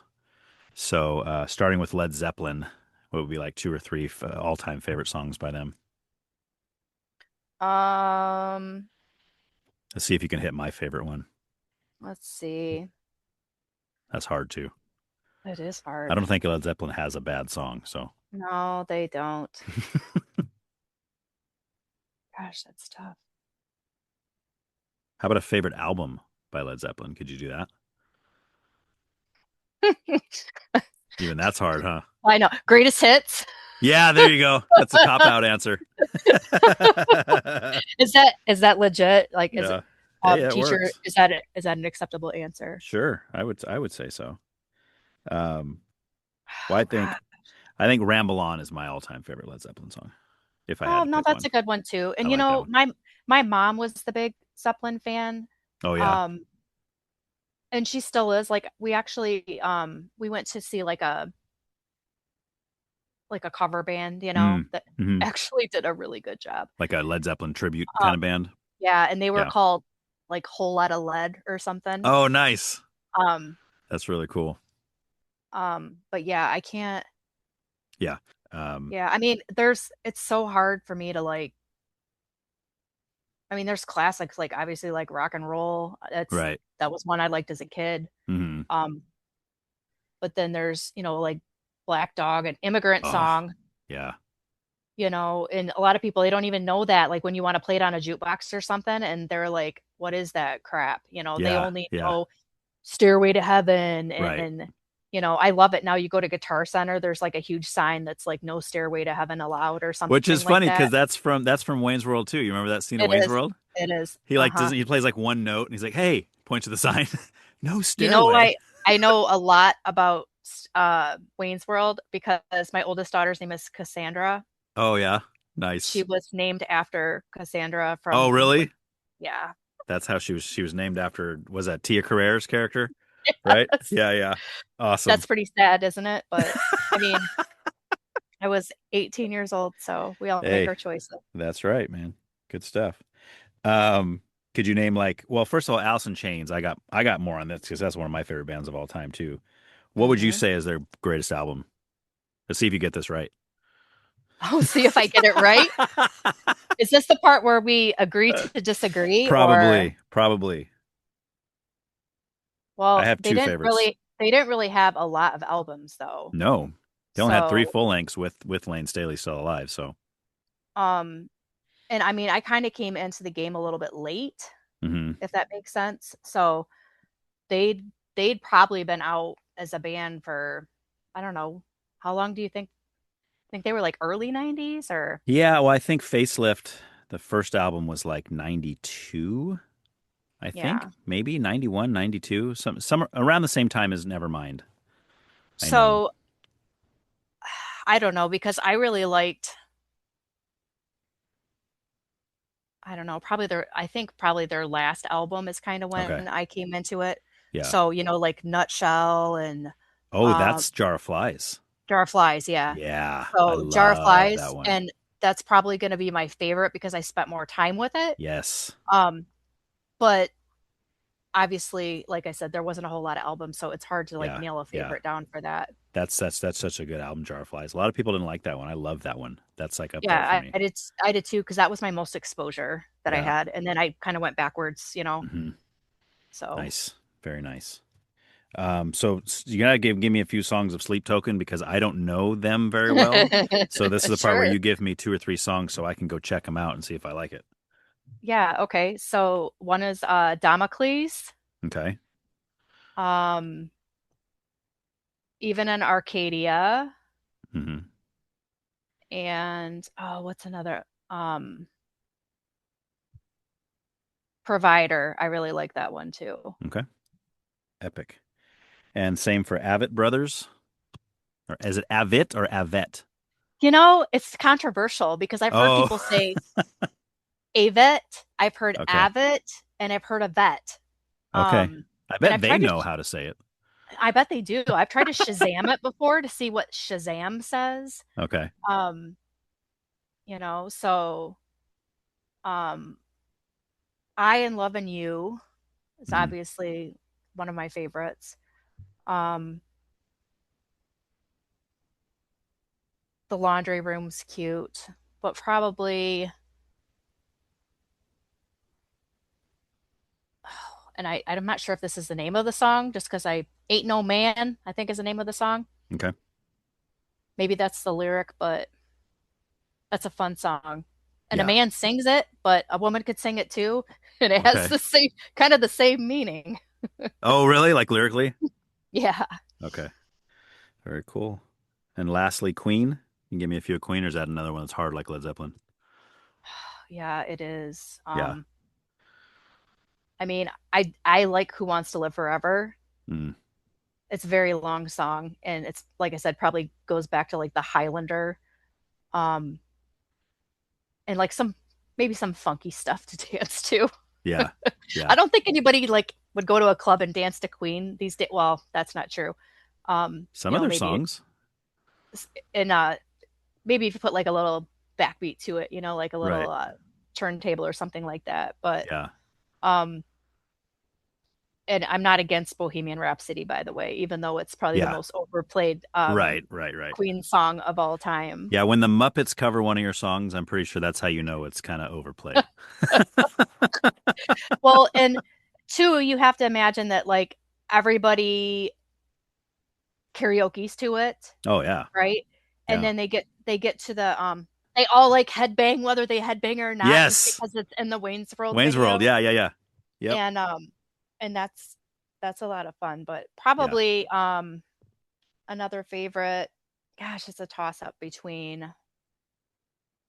I don't know, let's just say Under Pressure Oh, that's a good one. because I still swear that that beat was stolen when Yeah. Vanilla Ice put his as soon as I heard it, I was like, that's Yeah. Queen. They stole that. But Oh, it totally is. It totally it's is. it's a great song. Yeah. Um, it's real.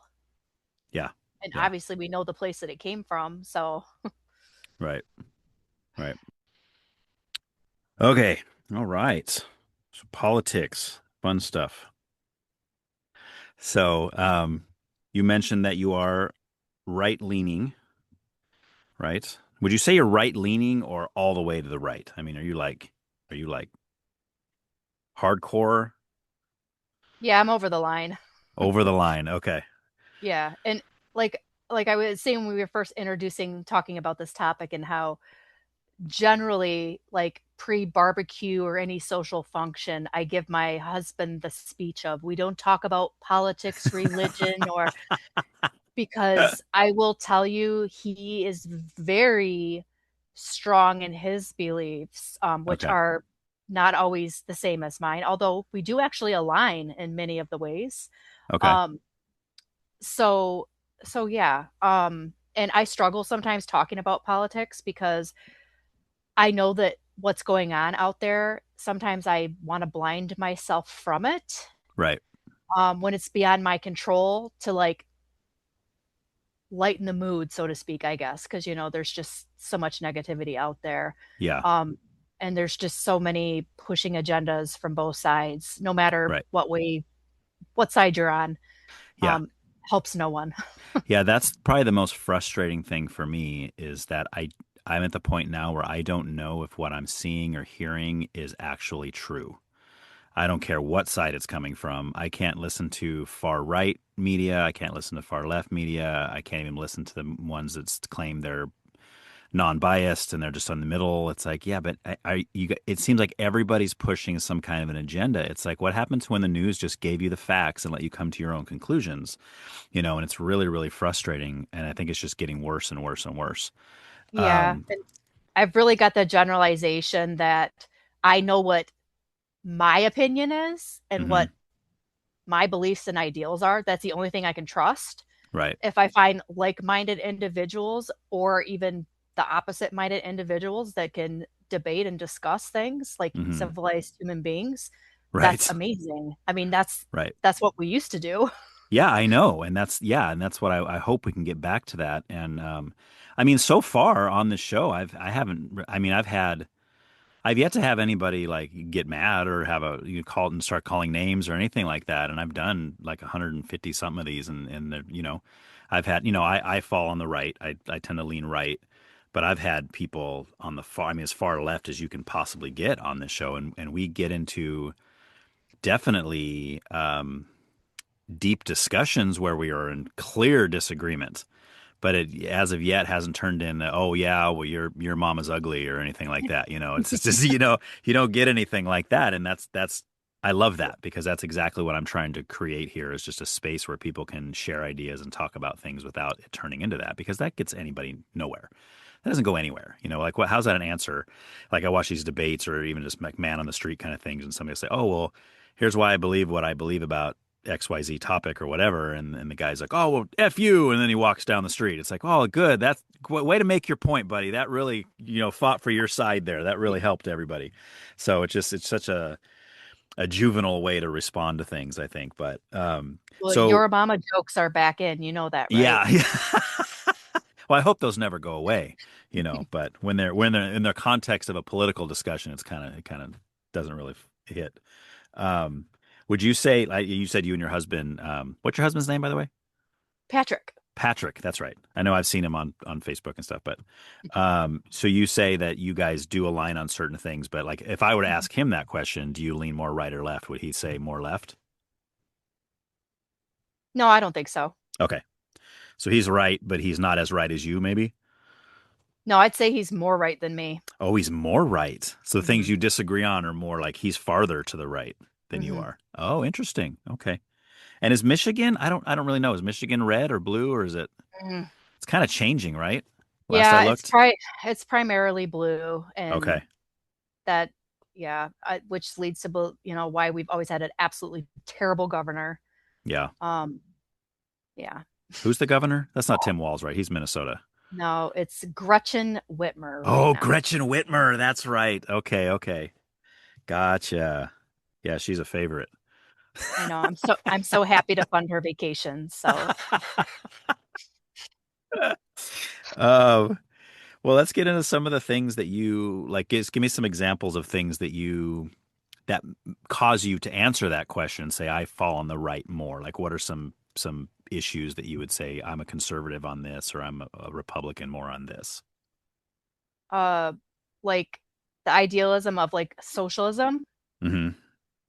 and So you're it's anti-socialist. I am, and Okay. a lot of times it's a hard pill to swallow when people are like, yes, but we need to look out for our people, and we have a lot of people that are in need that need these programs, and we need to centralize everything. And I understand the pros of having cohesiveness where opportunity is supposed to mean equality, Hmm. but that's not truth. Right. Having opportunity does not mean equality because given the same opportunity, we're going to find something else to pick apart. It's human nature. Yeah. I Right. mean, it really is. Well, not all And people then, are the same. So yeah, you're not, even if you start everybody in the same place, they're not all going to hit the same mark because they're all different. exactly. And I do like having programs in place to help people bridge to being independent. But I think if we disincentivize people to work, we're just going to, cause more of a poverty trap. Hmm. Um, I mean, if you're telling me I get all these things given to me, um, no strings attached, thank you. Right. Well, I Right. mean, not me personally, because I mean, I've struggled. I've gone to school and my husband worked and we raised four kids off $38,000. I mean, Wow.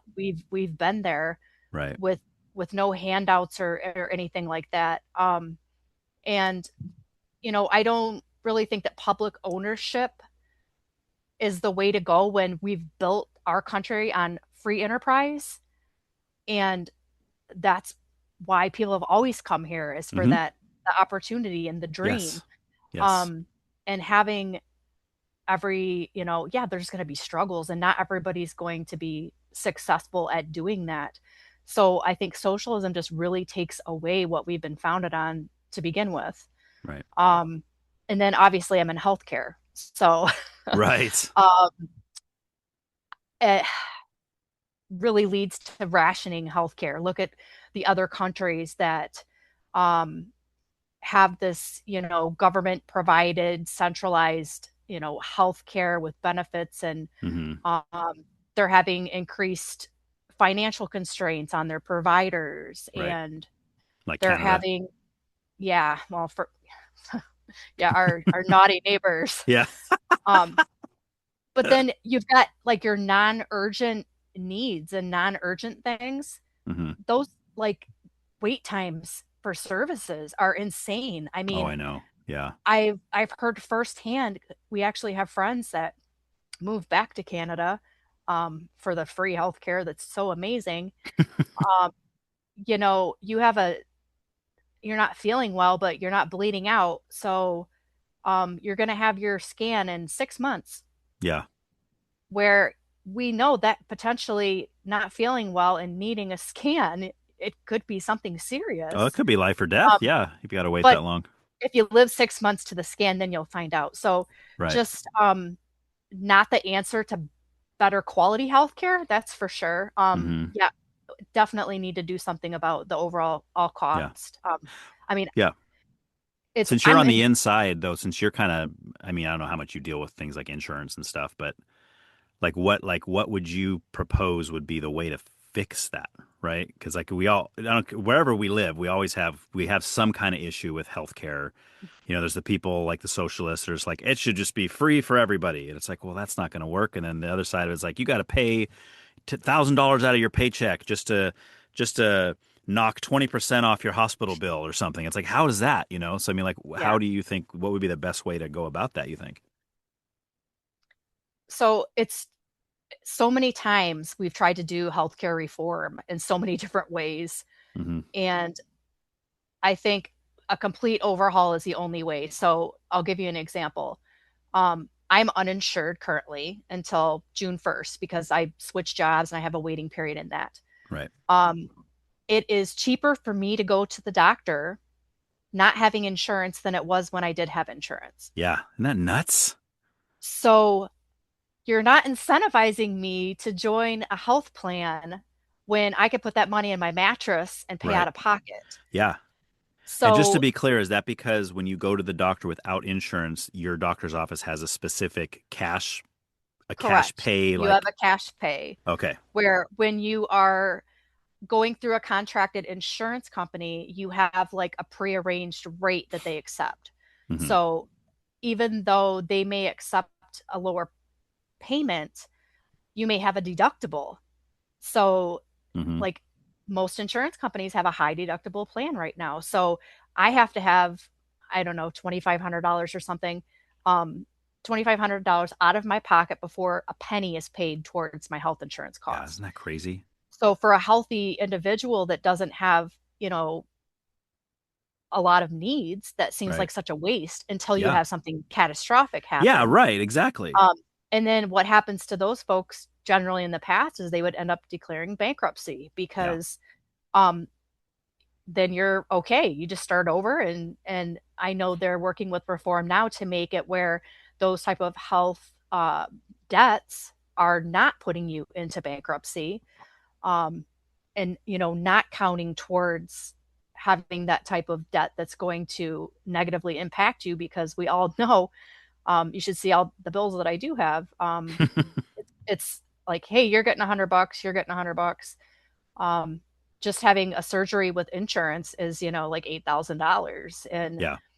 so looking at spending caps and looking at these for-profit organizations, like, if you want to pay your CEO $1 million, that's awesome, go ahead. But like, that's your structure. That's not going to be a whole part of what the reimbursement schedule looks like. Right. And, in rural healthcare, which is, where I'm at, I've worked for critical access hospitals in the past. Hmm. There's no access to care. You get what you get. So, Yeah. um, if you only have one hospital within a 40-mile radius to go to, and they charge you 5 times as much as another hospital, you're not going to drive farther in an emergency to save money. Right. So Right. just, having kind of like a universal cap across the board, or, what's expected of a fee schedule. Hmm. So, if you have A done, you pay B. Um, and I don't think it's been looked like that, because again, I'm contradicting myself when I go against socialism, because it's a free enterprise Right. and healthcare is a business. Yeah. So maybe we look at healthcare not being a business, Yeah. and still having it independently operated. But I mean, there are not for profit hospitals and companies, and they do well. Right. They do well. Um, so I think that's kind of how I would go about it, is not necessarily saying that everything's free and the government's going to take care of it, but putting spending caps on it so you can still make the choice if you want to be insured or uninsured. I think insurance is a choice. Um, it should be a choice. Right. Let's not talk about Michigan no fault auto insurance. But really, the whole point of insurance originally was a choice to protect yourself for the just in case, where now it's Right. For emergency expected stuff. that you have it all the time, because that's what we do now. Right. And you're going to be using this all of the time, when it's cheaper to use GoodRx, and get prescriptions, or Right. use one of your pharmacy discount programs or something like that. So, Yeah. Well, plus they keep dropping the amount of, like, as it used to be, like when you hit 50, they'd say, okay, get a checkup every year. Make sure you go in for your yearly checkup. Now it's like, oh, you're 30. Make sure you get a checkup every year, and make sure you get this procedure every year. And it's like, dude, like, what's changing to where that's necessary now? Or is it not changing? It's just that you want more money. So you're trying to, it's just like the vaccines. Like, oh, now all of a sudden there's 97 vaccines that the kids are getting. When I was a kid, it was like 7 of them or mhm, something. You had the main ones, and now they got all this stuff they're making up. And it's like, is that even really a thing? Or is that just because the more, vaccines you can put in a kid is cha-ching for you, and you're just trying to keep raising the bar there. well, and it's true also with the chain of command you have to go through with insurance. So, if, let's say, you've got something going on and you've been having stomach problems, so you go to have a checkup, you have to go through that. Then you have to start a medication and see if that works. Hmm. Well, that doesn't work. So now the insurance company says, well, we know you probably need a CAT scan with IV contrast. However, we want you to do all the cheap tests first, one at a time. Right. And and then Right. probably you're going to try physical therapy too first, which we know Right. isn't going to work either. Right. Um, and in the meantime, they've wasted all of your money, all of the insurance company's money, all of the time and resources of these healthcare facilities, when they should have just got the freaking scan to begin with. Right. Yeah, it turns out you have some catastrophic thing going on, and Right. we've put you through 8 months of pain and suffering, because we have you know, this 5-tiered system that we put you through. Right. So, Do you think um, that they know from the get-go that what that person really needs is that scan, and they're just trying to put all the other stuff in there to make more money? Or do you think it's more like, let's get rid of the things that's most likely first, and then the scan is for if it's this one thing that's a big deal, it's a huge terminal issue or whatever, but it's probably not that, because statistically speaking most people aren't going to have this. And Or like which one of those two do you think it is? That's the purpose behind it. I know it is Okay. so that we do less invasive, cheaper things first. But when they're not working, like this whole drawn out process is insane. I mean, I'll Mm-hmm. take my daughter, for instance. She had major degenerative changes in her knee at Mm-hmm. 17 years old that required her to Wow. have a pretty extensive surgery. Mm-hmm. But they put her through so much, including like medications and physical therapy, by the way. And every time she Yeah. went, she's like, it hurts so bad every time I go. And they're like, oh, just keep working it harder. Yeah. And it made it worse. So, just recognizing that, okay, it's not a puzzle piece that fits in exactly. Like it's different for everybody. And a lot of the physicians, they know that. I mean, we trust them for their skill set and their Right. experience, that they're not going to be frivolously ordering tests just because. They're going to do diligence and try to rule things out first. Mm-hmm. But we are definitely moving towards more conservative treatments, and things are getting missed, which leads to a Yeah. whole nother set of problems. Right. I always struggle with wondering, because people always say, "Oh, big pharma, doctors this, doctors that," like they're Satan or something, and they make it sound like it's just like this big conglomerate of like evil people. And I'm like, I know a lot of doctors and all, surgeons and primary care physicians and all these, and they're not like that. So that, I mean, that just makes me wonder, is it just the big picture of it? Like, is it the system itself that has issues? Like a minute ago, you mentioned, like, I forgot the word you used, but basically tearing everything down and starting over Mhm. again, right? Is really the way to go about it. And you look at someone like RFK Jr., who's supposedly going to be doing that. I mean, we all got excited when he's like, "Yeah, we're gonna," and it's like, "Hey, dude, it's been a while. What's going on?" Um, but I agree that I think that is kind of where we need to go with it. But I also don't know if that's ever going to happen, just because that's Mhm. such a big thing to do. Mhm. I mean, we've had this system for so many years now. Just to burn it down and start fresh is just almost seems undoable. Yeah, and I think another thing to really, you know, put some emphasis on is any time you put a new system in place, if it's not going to work, it's very hard to get rid of. Hmm. So if, I mean, I'll look at like Obamacare and the Obama phones and that legacy that was left. Yeah. It was a hot mess, and it was very hard to tear it down because it's so much work to get any type of new system in place or any type of reform in place, that you can't just undo it overnight. It takes almost twice as long to undo what you did if you find out that it's not the answer. Right. So it's almost like maybe piecemealing, like we're gonna try these couple of things and see if they work. But I mean, healthcare is just one small piece of the puzzle, and I know it's always on the forefront for every politician when they're considering reelection or Hmm. bills, or putting it on like, hey, we want this bill to make you pay way more in taxes, but we're going to slip in this free healthcare stuff so we can blind you Right. to Right. what our agenda actually is. Yeah. So yeah, definitely Which that's sucks. Why can't, it. I mean, what happened to the days where people just got up and said, "This is what I believe. This is what I think. Hey, if you like that, vote for me. If not, hey, better luck next time."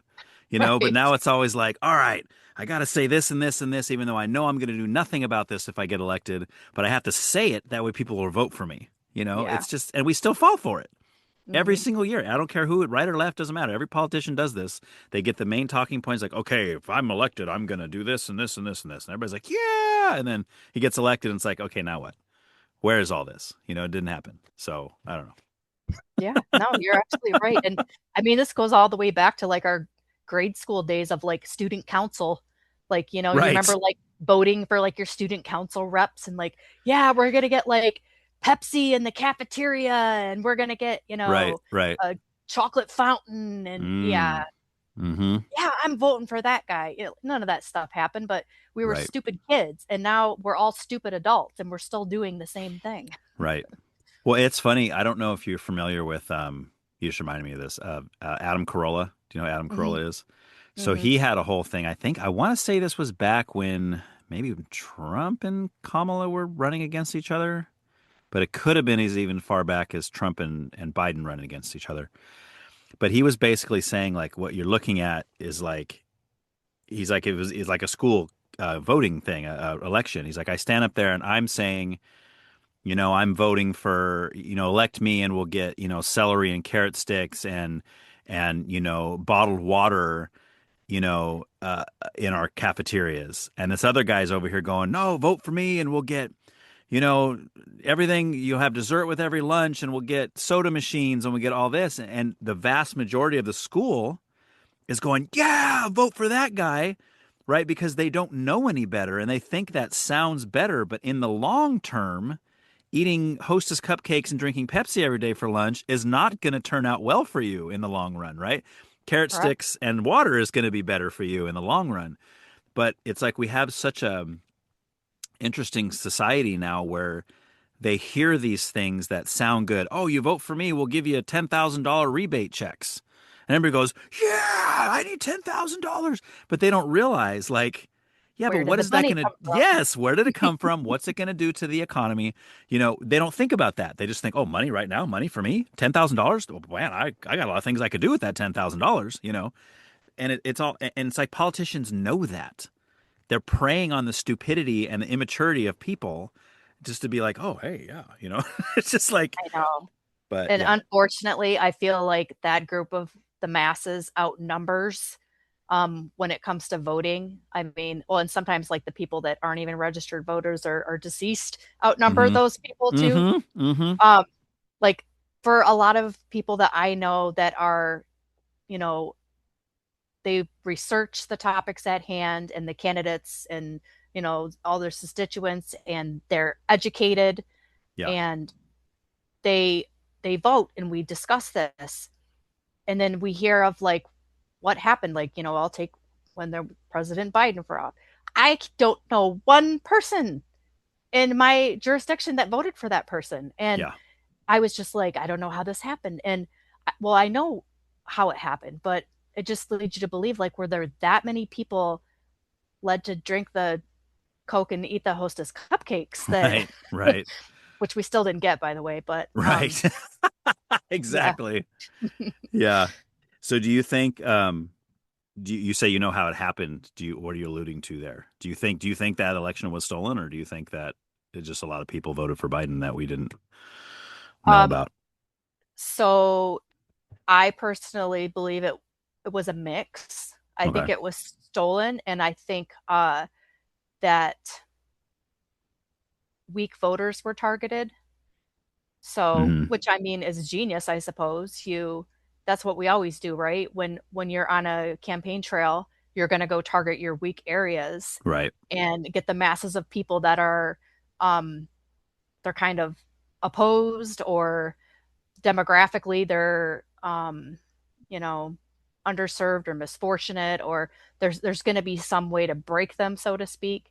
Right. um I know we've used usually poverty's used, race is used, all the things, injustices. We're going to make everything right and better. Come join Right. our team. um Drink the Kool-Aid, do the secret handshake, and Right. it'll all be it'll all be better. So Yeah. But see, people on the left would make that claim against people like you and me. They say that we've drank the Trump Kool-Aid and they got all these names for like me. They'll call me, MAGA this and right-wing extremists. And I was like, dude, like not even close. Like, I mean, I can tell you lots of things that Trump's done that I disagree with. I'm not like Trump all the way. But if my mhm. choice is Trump or Kamala Harris, I mean, please, like, there's no, Sure. I mean, that's, If we're basing it on morals, yeah, I mean, I have problem with many elected officials and their morals, but I'm not here to judge character.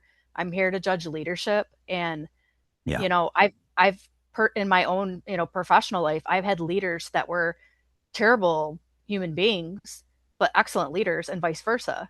right, Like being a good person and leading a just life and taking care of people doesn't make you a good leader either. So right, recognizing that is important when you're at the polls. So right. I just have one question I ask myself when it comes to voting. Which one of these two people is going to make like the country better as a Mhm. whole, not just for me or even for just my family, but for everyone. And I don't like you just said, I don't get into that either. I don't get into like, oh, well, this guy's mean. This guy Mhm. said something mean to a reporter, or, and I don't even get into, people who say, oh, I can't elect Kamala Harris because listen to her laugh. It's so annoying. I'm like, yeah, that's true, but that's not going to be a make or break for me. Like if she was a great politician or she had great things and I really felt like she was going to be the one, she can cackle all she wants to. I'm still going to vote for her. You know what I mean? It's like, but we get involved in all these like superficial kind of ridiculous things, and it becomes a personality thing more than anything, or like a morality thing. It's like I Mhm. never claimed Trump was a great moral person. Obviously, he's sleeping with porn stars, and he's been a businessman, some corrupt stuff his whole life. Well, of course, but he's still better than Kamala Harris as far as Yeah, as far as absolutely. a president of the country. You Yeah. know what I mean? So yeah, it's just it's weird. Um, yeah, and I don't. I mean, it's going to be interesting come 2028 because I don't know if you saw. I don't know if you how much you're involved in like paying attention to politics, but they just said that Alexandria Ocasio-Cortez is the very clear front runner right now for the Democratic running nominee for They do know how to 2020. pick them, don't they? Yeah, just like oh my gosh, really? And then of course Kamala said she might run again, and I'm like, oh dude, don't even. I mean, Well, yeah, and it's upsetting to me as, a woman where they always have these claims of mhm, we're going to have the first woman president and look what women are doing and like oh my gosh, stop using gender and stop using race and stop using all of these things that this is a monumental thing to leading the country right. because to me like I don't care if you're like a cybernetic head on a robot body. Like, if you can Yeah. think and you can put ideas together and you make our country better, Yeah. awesome. Yeah. Um, Plus, that would be and really cool. right, it's like a little RoboCop thing going on, Yeah, totally. But it's just, it's, I don't know, it's kind of insulting to me that, we put so much emphasis so that all these, you know, if you want to call minority groups. Like, I do not think women are a minority, and it upsets me when they're like, "Oh, a woman gets president, it's a minority in office." Right. Um, don't care, and Yeah. I'm a woman, so that it should say a little something about it. I Aren't there really, more women than men in the country? Isn't that a um, fact? it seems like it. I think women outnumber men. Yeah, I think that's a true Yeah, stat. That's been that way for years. yeah. So they kind of dig into that looking for voters. Right. So especially looking for more feminists of woman power. We need to vote for the woman Right. regardless of what her actual beliefs are or if Right. we agree Yes. because of her gender. Yeah, well, same with And race, like you just said. Some say yeah, I'm going to vote for this guy because he's black or because he's white or yeah. because he's what. It's like that's none of that should play any part at all. It should be like Hmm. who's going to best lead the country. I don't care if you're male, female, black, white, red, yellow. I don't care. Don't Yep. care. Same thing. Doesn't bother me at all. Yeah, I think I cut you off. I think you were going somewhere and I cut you off, No, sorry. and now you probably don't remember where you were going. Sorry about that. Um, so when you look at stuff like DEI, then is that like you see that like oh like do you see that as a good thing or a bad thing or like Yeah, we'll stick with uh yeah, so not a fan of the DEI. no, Um, no. and it's funny because a lot of people like when I say that they'll accuse me of being racist or that being anti DEI is somehow racist. It's like well no, to me it's the opposite, right? Like to Yeah, me and DEI is kind of racist in a it, sense. it is, and it opens up something that I speak passionately about, which I'm glad that your podcast opens up the Hmm. ability to talk about this, Yeah. is white privilege. Good one. So the idea that I get automatic benefits is absolutely insane. Right. So, I mean, in general, America is not systemically racist. Mm-mm. That's not true in any way. There is like no piece of legislature that executes anything against any particular race or ethnicity or anything like that. Quite the opposite, actually. Yeah. Um, and I mean, actually, I've been on the opposite end of that, where um, applying for scholarships, Mm, where I wasn't eligible for the scholarships because I wasn't a minority group, or I didn't have a certain disadvantage. Well, I'm still disadvantaged. I have to pay for the schooling somehow. right. And I'm not saying that people shouldn't get help, but I feel like that's also a discrimination because there was no white person scholarship available to me. Yeah. And if there was, people would have lost their Oh minds. man, it'd be all, yeah, Um, that'd be the end of the country right there. That'd be big time. and it's unconstitutional to do that either way, in my Right. opinion. Right. Um, and really, I think as far as what what we have an opportunity, or what comes along the way, we're a product more of our environment than we are anything else. Yep. So I mean, look at homelessness. Like 50% or greater of the homeless population are white. Right. So apparently they forgot about their privilege when Yeah. they decided to live on the street. They forgot their white privilege card at home when they were trying to get a job, I guess, or They something. did. Yeah. And I've kind of argued on this. I've got into this with, including, like, my sister and I differ on this too sometimes. Hmm. And talking about, and some people with jobs, like, oh, they didn't get it because they were, the color of their skin or whatever. Well, that means you have to, they had implicit bias, which you cannot prove in any Correct. way. Right. That's in your head. You can't prove that. Right. Um, I think what it really leads to the problem is character or lack thereof, Hmm.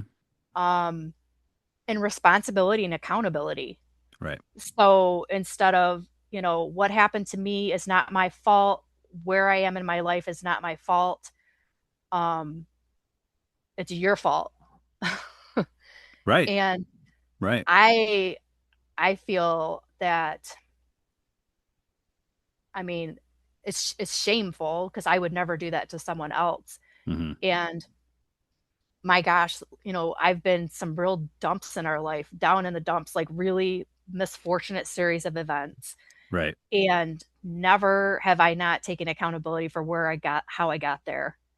Whether it was some bad choices, Right. or, financially or personally. Um, But see, that's I, probably that cultural thing you're talking about and your upbringing and the way that you were raised, because you probably got yeah. that from your parents to say, look, you have your own life. You need to make your own decisions. And, you're not supposed to blame other people for your issues or systems for your issues and all that. Even if sometimes those people might be treating you bad, that doesn't mean that that person's fault or whatever. But like you said, there's a lot of families that aren't being raised that way. Like families that aren't raising their kids that way, and they're Hmm. raising them to be victim blamers of them, or playing the victim card, I guess, and you know, always thinking that everyone's out to get them from day one. Therefore, every problem they have is caused by someone else. And I've noticed even with some of my own kids that this is the kind of stuff that they're getting ingrained with, especially growing up in California, which is full of that. I mean, it's in the air. You go outside and you Hmm. breathe, and you if you're a girl, you turn into a feminist. If you're a guy, you turn into a socialist. You're just like, it's just there. There's really nothing you can do about it except leave California. But, I get in these conversations with some of my younger kids, and that's the kind of stuff they're saying. Oh, it's all this, all these rich people. It's all their fault. All these rich people. They're why I can't get a job, and I can't, afford to pay rent, and I can't afford to live anywhere. I need an equal, what do they call it, a living wage. I need all this kind of stuff. And these stupid rich people. And I'm like, dude, do you realize? I said, do yourself a favor. Go look up the biography of one of those supposed rich people that you're talking about, and look where they started, and Hmm. read about how they spent 30 years in almost poverty while they were trying to build their name and build their business and build their thing. Yeah, now they're multi-billionaires. Good for them. That's great. They busted Hmm. their butts and they went through hard times and now they made it. And now you hate them because you're jealous. That's really what it comes down to. And you hit the nail on the head, since we have been talking about socialism, is like we need to increase taxes on, all these wealthy people, but now you're discouraging them from moving to or staying here. They'll take Right. that wealth somewhere else. They'll take their business and industry somewhere else. Yes. Yes. This is why we're so prosperous, is because it's here. Right. And, I'm not saying, I mean, taxes are a whole nother thing, but having wealth here is what makes us what we are. Hmm. So if the wealth leaves, we're not what we are anymore. So, Right. Right. And yeah, it's just, I was going to say too, back to the white privilege thing. I don't know if you remember or if you saw the movie or read the book, Hillbilly Elegy about J.D. Vance. Do you remember when that movie came out? All the uproar and outrage because it presented a white family that was living in poverty and a white kid who had to really overcome the odds in order to, and all these people in the country are like, that's ridiculous. That doesn't, I mean, come on, this really, white guys that's don't have to deal with Virginia. that kind of stuff. Yeah, it's just like, really? Are we really that? You think every single white person is Jeff Bezos? You think we're all just like billionaires living up on a mansion up on a hill somewhere, driving Teslas and everything else. It's like, no, I mean, that's such a small percentage of the population, and I don't understand Mhm. how so many people are duped by that. But anyway, Yeah, and I mean, you have to leave your area if you want to experience the rest of the world. And hmm, we travel quite a bit, so we've seen one extreme to the next. I mean, yeah, you see your large homeless population. I mean, especially in Vegas, like one of the worst places to be homeless, especially, yeah, with the heat and that, to, Virginia and the hills. I mean, people live mm, in what you think is a woodshed. I mean, and there's like six people living in this place. yeah, And to just see this is their norm, that's their culture, that's product of their environment. right, And they're going to raise their kids and they're all going to live there. And then it's just going to continue and it's going to be the same cycle. And right, that's the problem. It's just cycles everywhere you go, whether it's in rural Appalachia or it's in, inner city projects.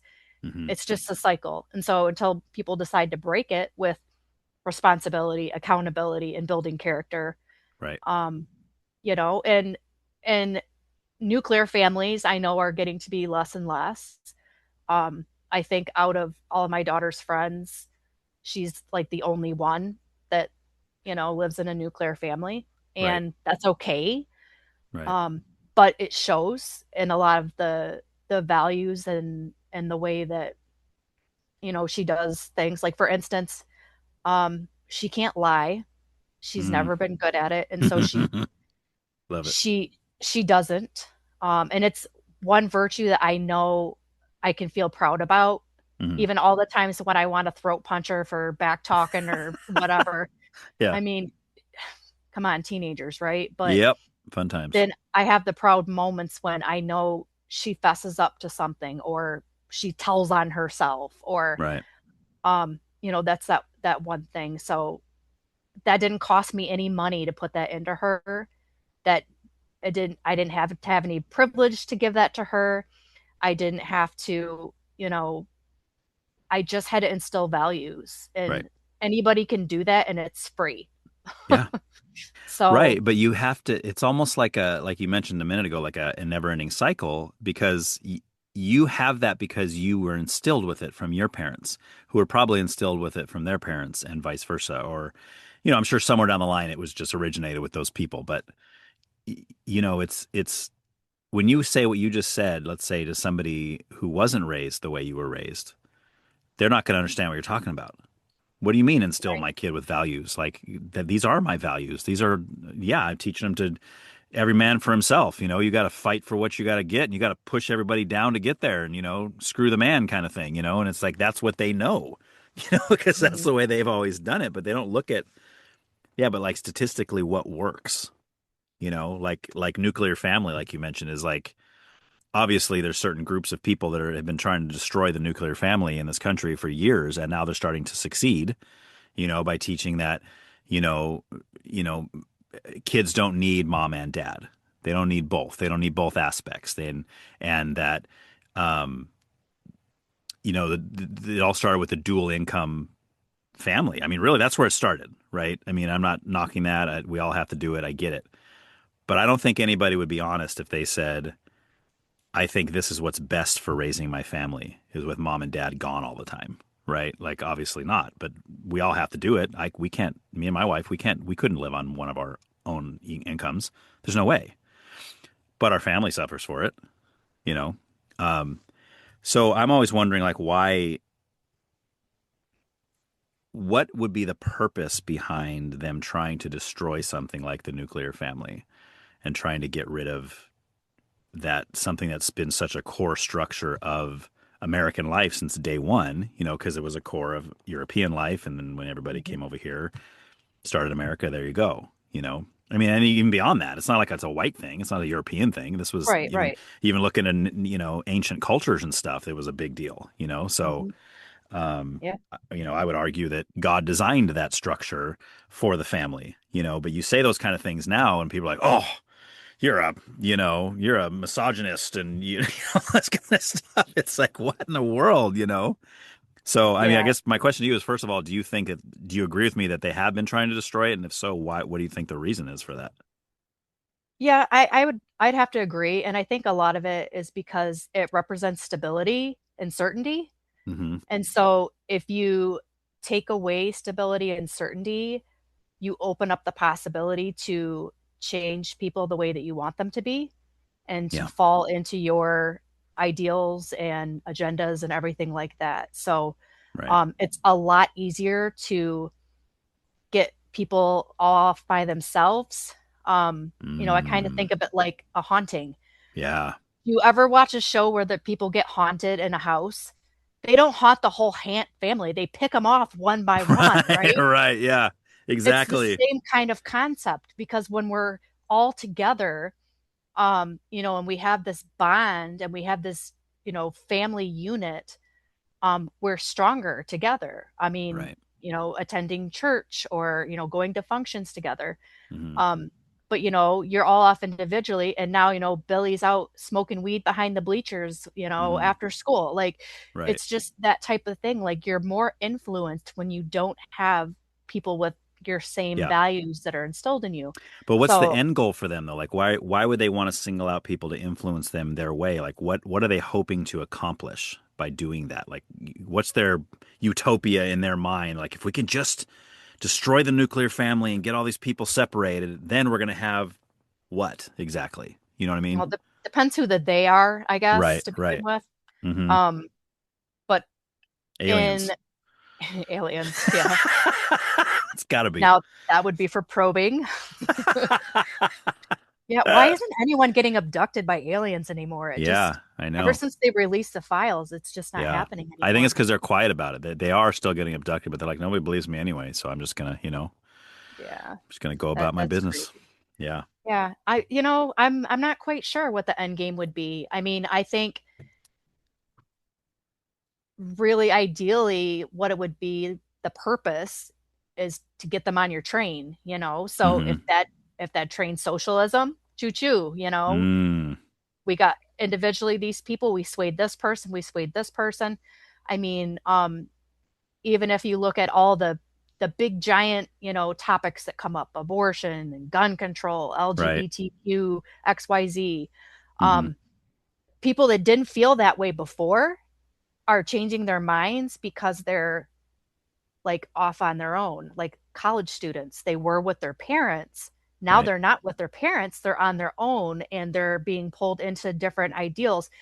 And, arguably, I hear a lot of times, well, they're becoming their own person and they're getting to decide what they want to believe in. Um, yeah, and somewhat to a point it is, but it's also like a culture shock. It's not anything else. And, like at that age group, when you're still considered an adolescent, so to speak, Hmm. um, do you want to join in and be with everyone else, the idea, or do you want to be by yourself? You came from rural Michigan and you want to be with mom, pa's idea. No, you're gonna go with the Yeah. masses. Right. It's So, rebellion. Yeah. so what to you originally was individuality and like maybe, you know, a no-no. Hmm. Now you're going to be a part of that because that's what's acceptable. So Right. I think if you could pick people off one at a time and make them into a larger group for Hmm. um, something else, whether that's socialism or some other political movement, or who knows, it's for the next, Corona or hantavirus or whatever the Yeah, next, yeah, yeah, um, yeah. That's because yeah. Go ahead. because, if you had a nuclear family and they all, you know, contracted a man-made virus and passed away, they would be solely missed. But if you Hmm. just had one person that didn't come to work one day, they'd be, oh, they must have decided they don't work here anymore. And, that's that. Their Right. cat doesn't get fed for a couple days and then the Yeah. landlord checks on them. So, I mean, it's just this whole series of events. Hmm. And I think, with the nuclear family being in place, just like any group of people, we're stronger when we have like solidarity, Right. So yeah. Yeah, and I feel like for years now this has been going on, but there's like almost like an attack on logic and reason in a sense, right? Like it's become, I see this mostly from the left. It's kind of their whole platform is based on feelings. Well, I feel this way. This makes me, I don't like the way this makes me feel, or I like that guy. Therefore, he should be able to do whatever he wants. And this whole, it's all feelings based. And, I use something like abortion. I don't, you mentioned a minute ago, I don't even know where you stand on abortion, but I think there's been a lot of even scientific research over the last couple years that I mean, literally is showing us what an abortion actually is, right? Which is flying in the face of what the left and the feminists have been saying for years at this point that, oh, it's a clump of cells, it's not alive, it's all this. It's like, well, these same people that are always like, oh, you guys are science deniers, you guys are science deniers. It's like, okay, well, what about the fact that science has proven that right at conception, a child is its own unique DNA from that moment of sperm to egg? And now all of a sudden they just throw that out the window and they're like, oh, no, that's woman's choice, my body, my choice. It's like, yeah, it's become a feminist talking point, but you're not willing to look at the actual facts of the issue. So it, it it's hard for me because it just seems like people should be smarter than that to actually look at the facts of the situation and make a decision, right? If you now if I'm talking to a pro-choice person and they're like, no, I know that it's a life from conception. I know that, but it's okay to kill it. I respect that person more than the person who just denies the whole thing and just tries to throw some feminist argument at me and goes that whole thing. It's like, well, at least you admit to the truth of science and you're just disagreeing with me on the murder of that child. Hey, okay, we can disagree on that, but that's, you know what I mean? So anyway, Sure. I just Sure. threw all that at you. Again, I have no idea what you feel on that. You might be Yeah. thinking, man, this guy's crazy. Oh no, I'm pro life for the record. So Okay, yeah, okay, cool. science wins. And Yes, so yes, does God. So yes. God always wins. Whether we like it or not, sometimes God always wins. So, but I mean, to me, that's been the biggest attack. And you were talking about singling out. You mentioned college because that's a big one. That's these kids are going into colleges that come from great conservative, loving, a lot of times God fearing families, and they go to a college at some liberal school like Berkeley or something, and they come out of there this like raging activist in every single aspect, and these parents are like, who are you? You're like anti everything you grew up with. And of course, like you just said, they're thinking, yeah, but I was wrong and I followed my parents and I didn't know what I was talking about and they're crazy, and and they make it sound like, oh, and my parents are brainwashed. And it's like, and you're not? Like you yeah. literally went into a school and you came out having a completely new set of ideas you never had before? Who's brainwashed? I mean, that's gnarly to me. So, hmm yeah. It's a But very formidable age. I mean, you yes. are discovering who you are and what you want from life, and Hmm. you don't really know. I mean, I still joke around to this day at 46, what do I want to be when I grow up? Right. I So do mean, I. I'm still working on that journey. Yeah. I mean, I hope every day that I am working towards like being a better person and being more, firm in my beliefs, like having this Right. conversation with you, like maybe 15 years ago, would I have been where I am now with like, I'm firm on this and that? No, Hmm. probably not. But with age comes wisdom and Yes. experience. So, Yes. yeah, a college student doesn't have that. Mm-hmm. Mm-hmm. You don't. I mean, my gosh, you're going to keggers and Yeah. um, wanting to, do gender studies. I mean, come Right. on, what is Right. that? Lesbian dance theory is always the one that the people joke about. And what are you Um, going to do with that? Seriously. yeah, yeah. So your daughter, the one that's just graduating, is she planning to go to college or is she not so much? So she the plan was no. So Okay. we have planned the whole time no. She's struggled with academia her entire life. She's Hmm. had some learning difficulties and things like that. And Yep. it just stems back from her being a preemie and having some oxygen issues and being a NICU baby. Oh, how It was, preemie was she, real quick? That's so she was about 5 weeks. So okay. her lungs weren't quite developed, so she had to Mm. be on a vent and all that stuff. Oh, wow. And so she's had issues, or we're almost there, knock on wood, to get her this far. So we Right. wanted her to go into like tech. I don't want her to be up to her eyeballs in student loan debt like I am. Right. It's very expensive, especially if when you go to, like, I went to the University of Michigan. It's very expensive. Hmm. Um, and I wanted her to go into like HVAC or Oh, there you welding go. or something where, I mean, you can make a lucrative career at it and eventually like have your own minions and, Yes. and collect the money. Yes. Um, she went into cosmetology in tech. So I'm Okay. like, okay, it's paid for, you can learn these skills, this and that. Did you Well, say which and tech? Cosmetology and in tech? in tech. So it's like In the tech.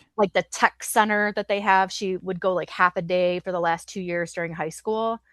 How's So, there a tech center with cosmetology? Explain. Isn't cosmetology is like makeup and hair and stuff, right? yeah, yeah. So Okay. they have different, like, you could do like culinary or fabrication, or it was Hmm. one of the things you could choose. So that's what she chose. She's in her second year. Hmm. But she really wants to go into mortuary science. Oh, nice. And which That's I'm like, cool. not too far from her mom's, Yeah. because that's what I originally was going into, ME assistant at the Morgan at Hurley Medical Center. Okay. And that's what she wants to do, she thinks. Did she see My And Girl? And she was like, "Oh, Jamie Lee Curtis. That's who I want to be right there." well, I told her you need to do some shadowing because the Yeah. deceased are it's just a shell, and it will probably make you feel uncomfortable when you see the process that the shell goes through. Right. But she's not academically able to go through an intensive program.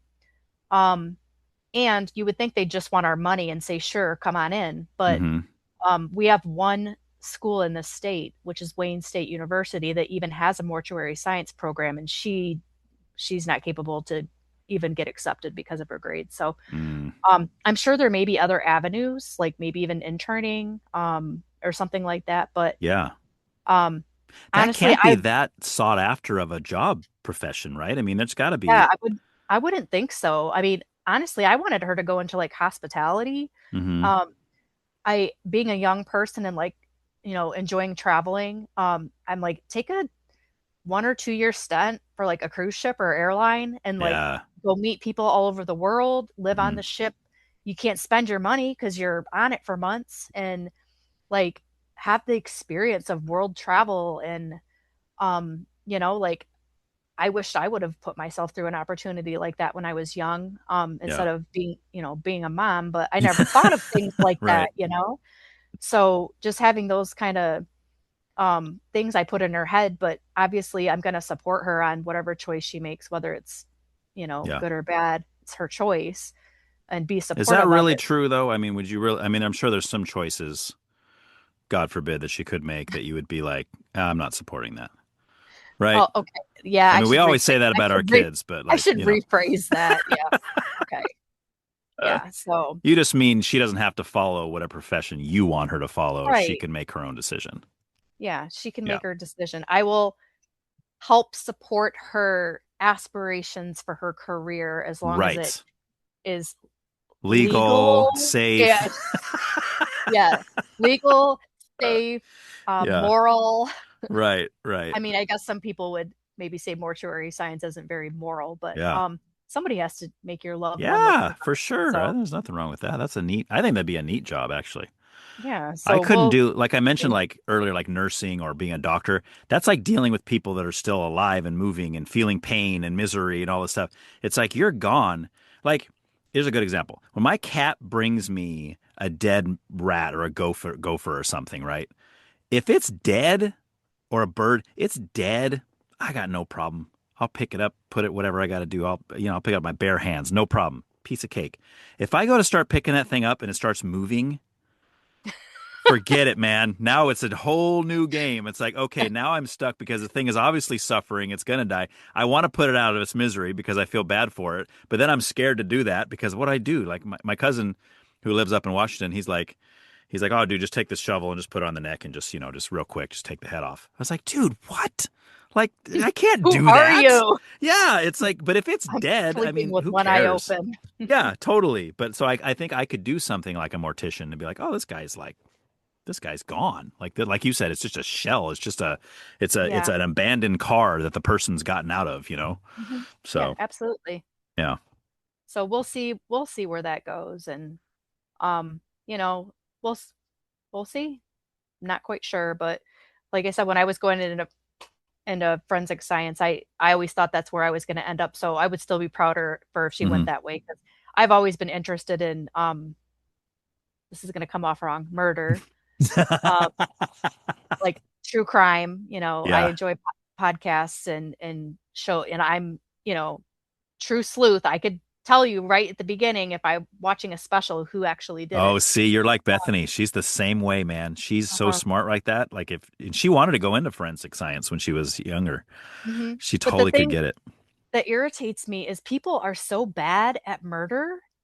Yeah. Um, they're just so bad. Like, have you Yeah. not watched shows like your DNA and I mean all of these different things that can get you Especially caught? now. Yeah, there's so much more technology now that it's Yeah. like, I mean, yeah. I don't condone murder in any way. I want to preface Hmm. that, but Yeah. um, but still it's insane. And that is something I watch is some of these cold case files that get opened up. And they Hmm. are able to take them back through the judicial system based on like crazy evidence they got from the 70s that they now can Yeah. process. Yeah. So I am Right. so glad that we have those types of things Yeah. Yeah. available. I mean, granted, what's the point of putting a 75-year-old man in prison? But I mean, at least Yeah. the family gets, some closure. That's really what it Right, comes and down. then they know what happened. Let's go back real quick to against the white privilege. I know I keep coming back to this, but it is such a good topic because it seems like the left is still, I can't believe they're still doing this, but they're still pushing and pushing and pushing with that, Mhm. with DEI, white privilege, white people are the devil, and they're just kind of pushing this whole narrative where you know, I don't think that represents most of the country. I think that most of the country is not like, oh, kill whitey.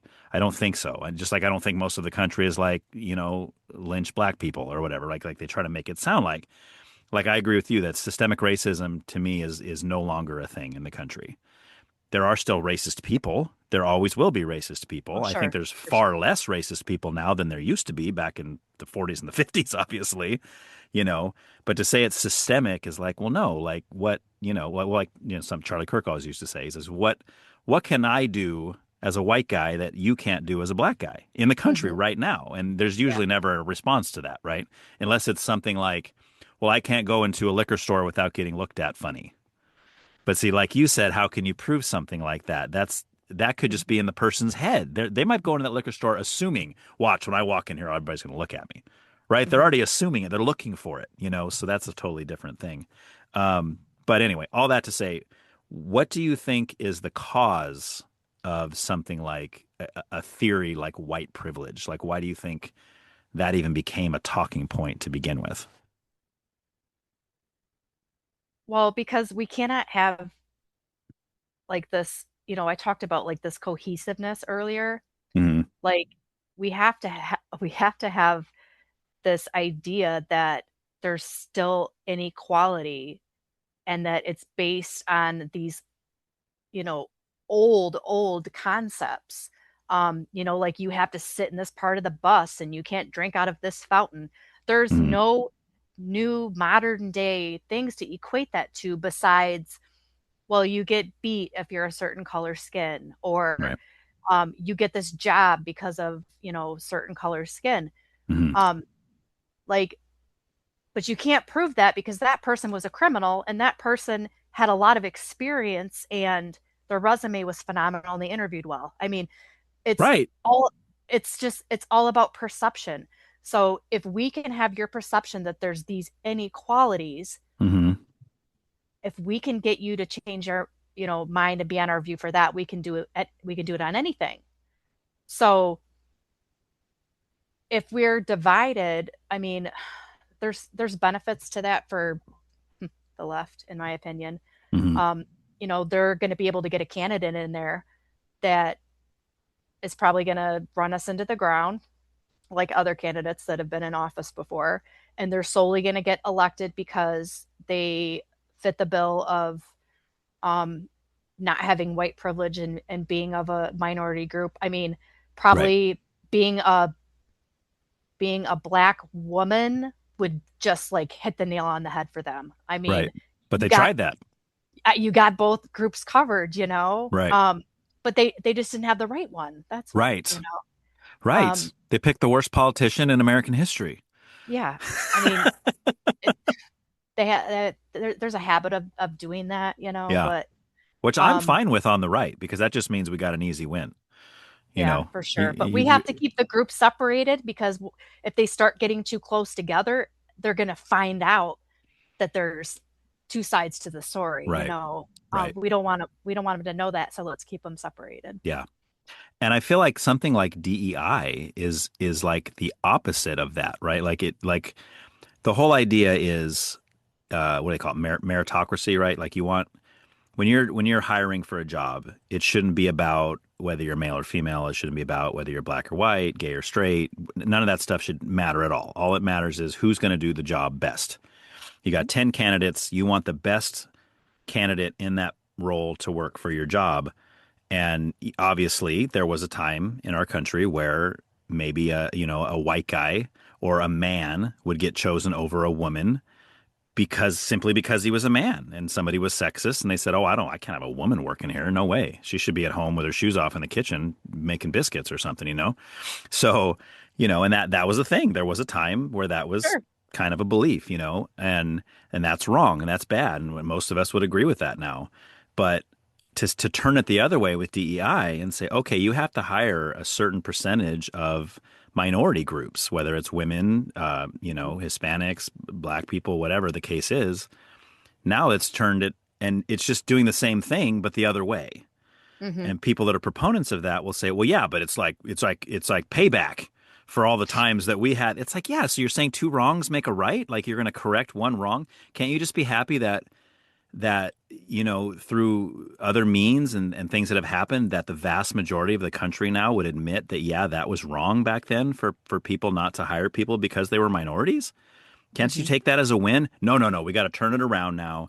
So now, you might not be getting the best candidate because, if you haven't filled your quota of minorities yet and you got two candidates in front of you and one is far better than the other one as far as his experience, his schooling, all this kind of stuff. Yeah, you can't hire him because he's a white guy. You have to hire the black woman, even though she's not probably not going to do as good of a job. At least on paper, it looks like she's not going to do as good of a job simply because she's a black woman. And it's like it doesn't make any sense to me. And I don't understand how people that are proponents of that. And I've had many of them try to explain it to me, and it usually comes down to like what I just said. It's like a payback thing. It's like, was this like elementary school? Like you stole my girlfriend, so now I'm gonna go steal yours, kind of thing. I mean, like, what is this? It seems so ridiculous to me. But also, to what end? I Right, mean, to what end? Like, if I wronged you and I let you, wrong me back, how long does that continue right, for? right. How long until I you mean, say, okay, you're paid, that you yeah, paid I in mean, full? not that I agree or disagree. I can see both sides, even though I don't think the original intention is being fulfilled. I think it was to open up more opportunities in a time when we were still heavily discriminating against certain groups. Yeah, for Um, sure. but now it's completely the opposite. Hmm. In some of the cities up here, like I talk about some of our higher crime areas, there are very racist minority groups up here Mm, where like you want to be careful as, not necessarily just a white woman, but a white person in general, hmm. um, because of things like that. Like The old, anti-white racism, you mean? yeah, Okay. absolutely. And the things that happened long time ago are still in the forefront, because it's just ingrained. Right. Like that, like Right. you said earlier, kill whitey, that came up Yeah. for Right. Right. um it and I'm like, I don't know you. Like I've Right. done nothing to you. I'm pretty sure none of my family have. And I mean, you Right. know, my family immigrated here from another country too. Right. And likely they had to, work their butts off in one way or another. I mean, there's Hmm. lots of other cultures that were indentured to pay for their way.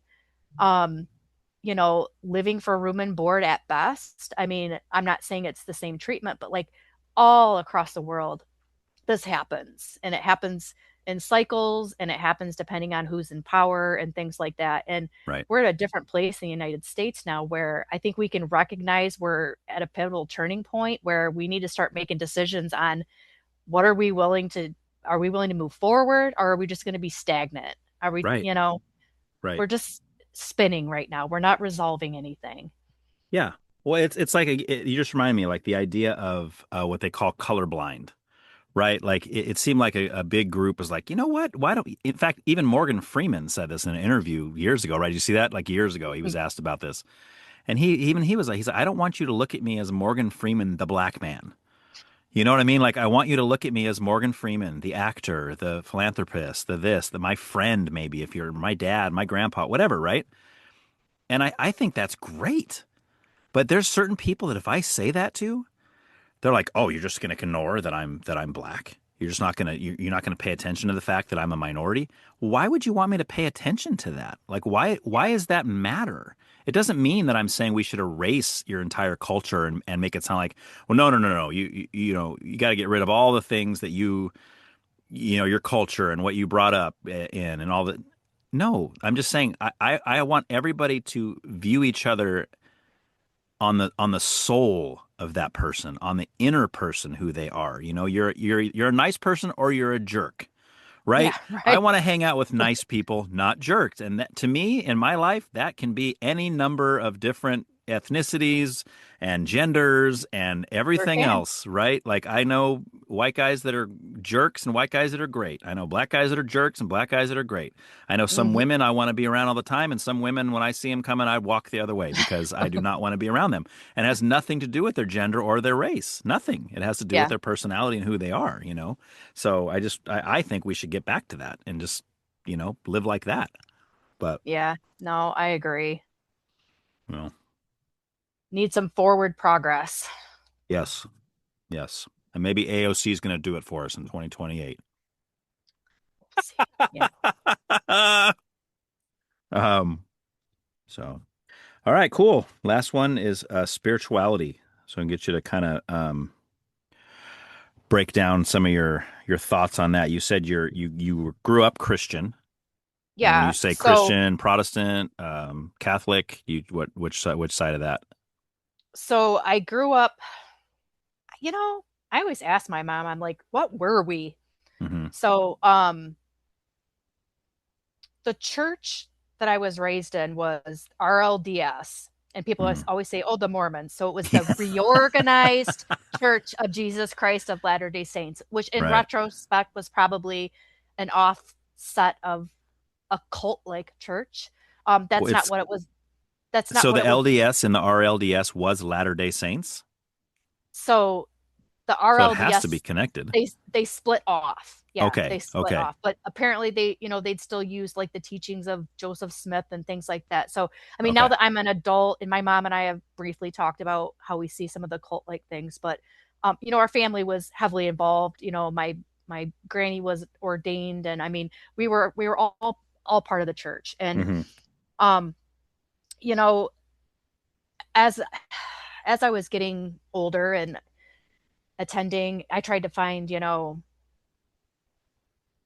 don't know, the purpose within it because it was getting harder within this church. And Yeah. so I think they started getting, I don't know if you want to say political, Mm, but they would start to bring things like to the forefront. Certain churches would be like, if you're homosexual, we just don't talk about it. We accept you. We want you to come to church. We just don't talk about it. right. Or other would be like, we're going to pray away the gay. We are going to take you to this Yeah. retreat. Right. What they, how they ungay you at a retreat, I don't want to know about it because it's Yeah. probably some kind of torture. Yeah. Um, You got and to I'm cast like, the demon of Richard Simmons out of him or something. You got to get it yeah. out of there. And there's, I tried to attend a couple of churches that because my mom's church had closed because of all the people passed away because they were old and like young people weren't coming in. So I started attending a more progressive church. They had contemporary rock music and a coffee bar and all the fun Mm, things. Um, and it was the same thing. And it was like, well, we had a retreat and, Jim here, we changed his life because he was a sinner and he was down this dark, dark, dark path. And I was like, I don't think I can be a part of this. Um, hmm. Whether I disagree or agree with people and their sexuality, that's not where I was going with it. It was just more that they put this as like a talking point during a Right. sermon and brought this young man on stage to Mm, declare he was cured of his homosexuality. And my kids are there. They were younger at the time. Um, and I'm like, this is not what I want to teach my kids. right. I want to teach them like acceptance and tolerance of people that have different views than you do, that have, you know what Right. I mean?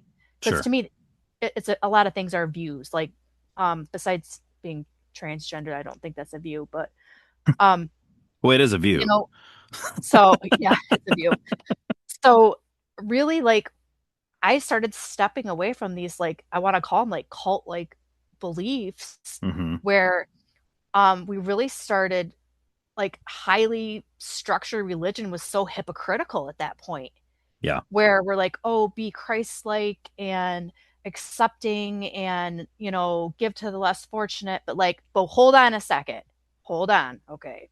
Um, we want you to conform and we're going to prioritize our authority and your adherence to what we say over like your own personal freedoms and thoughts.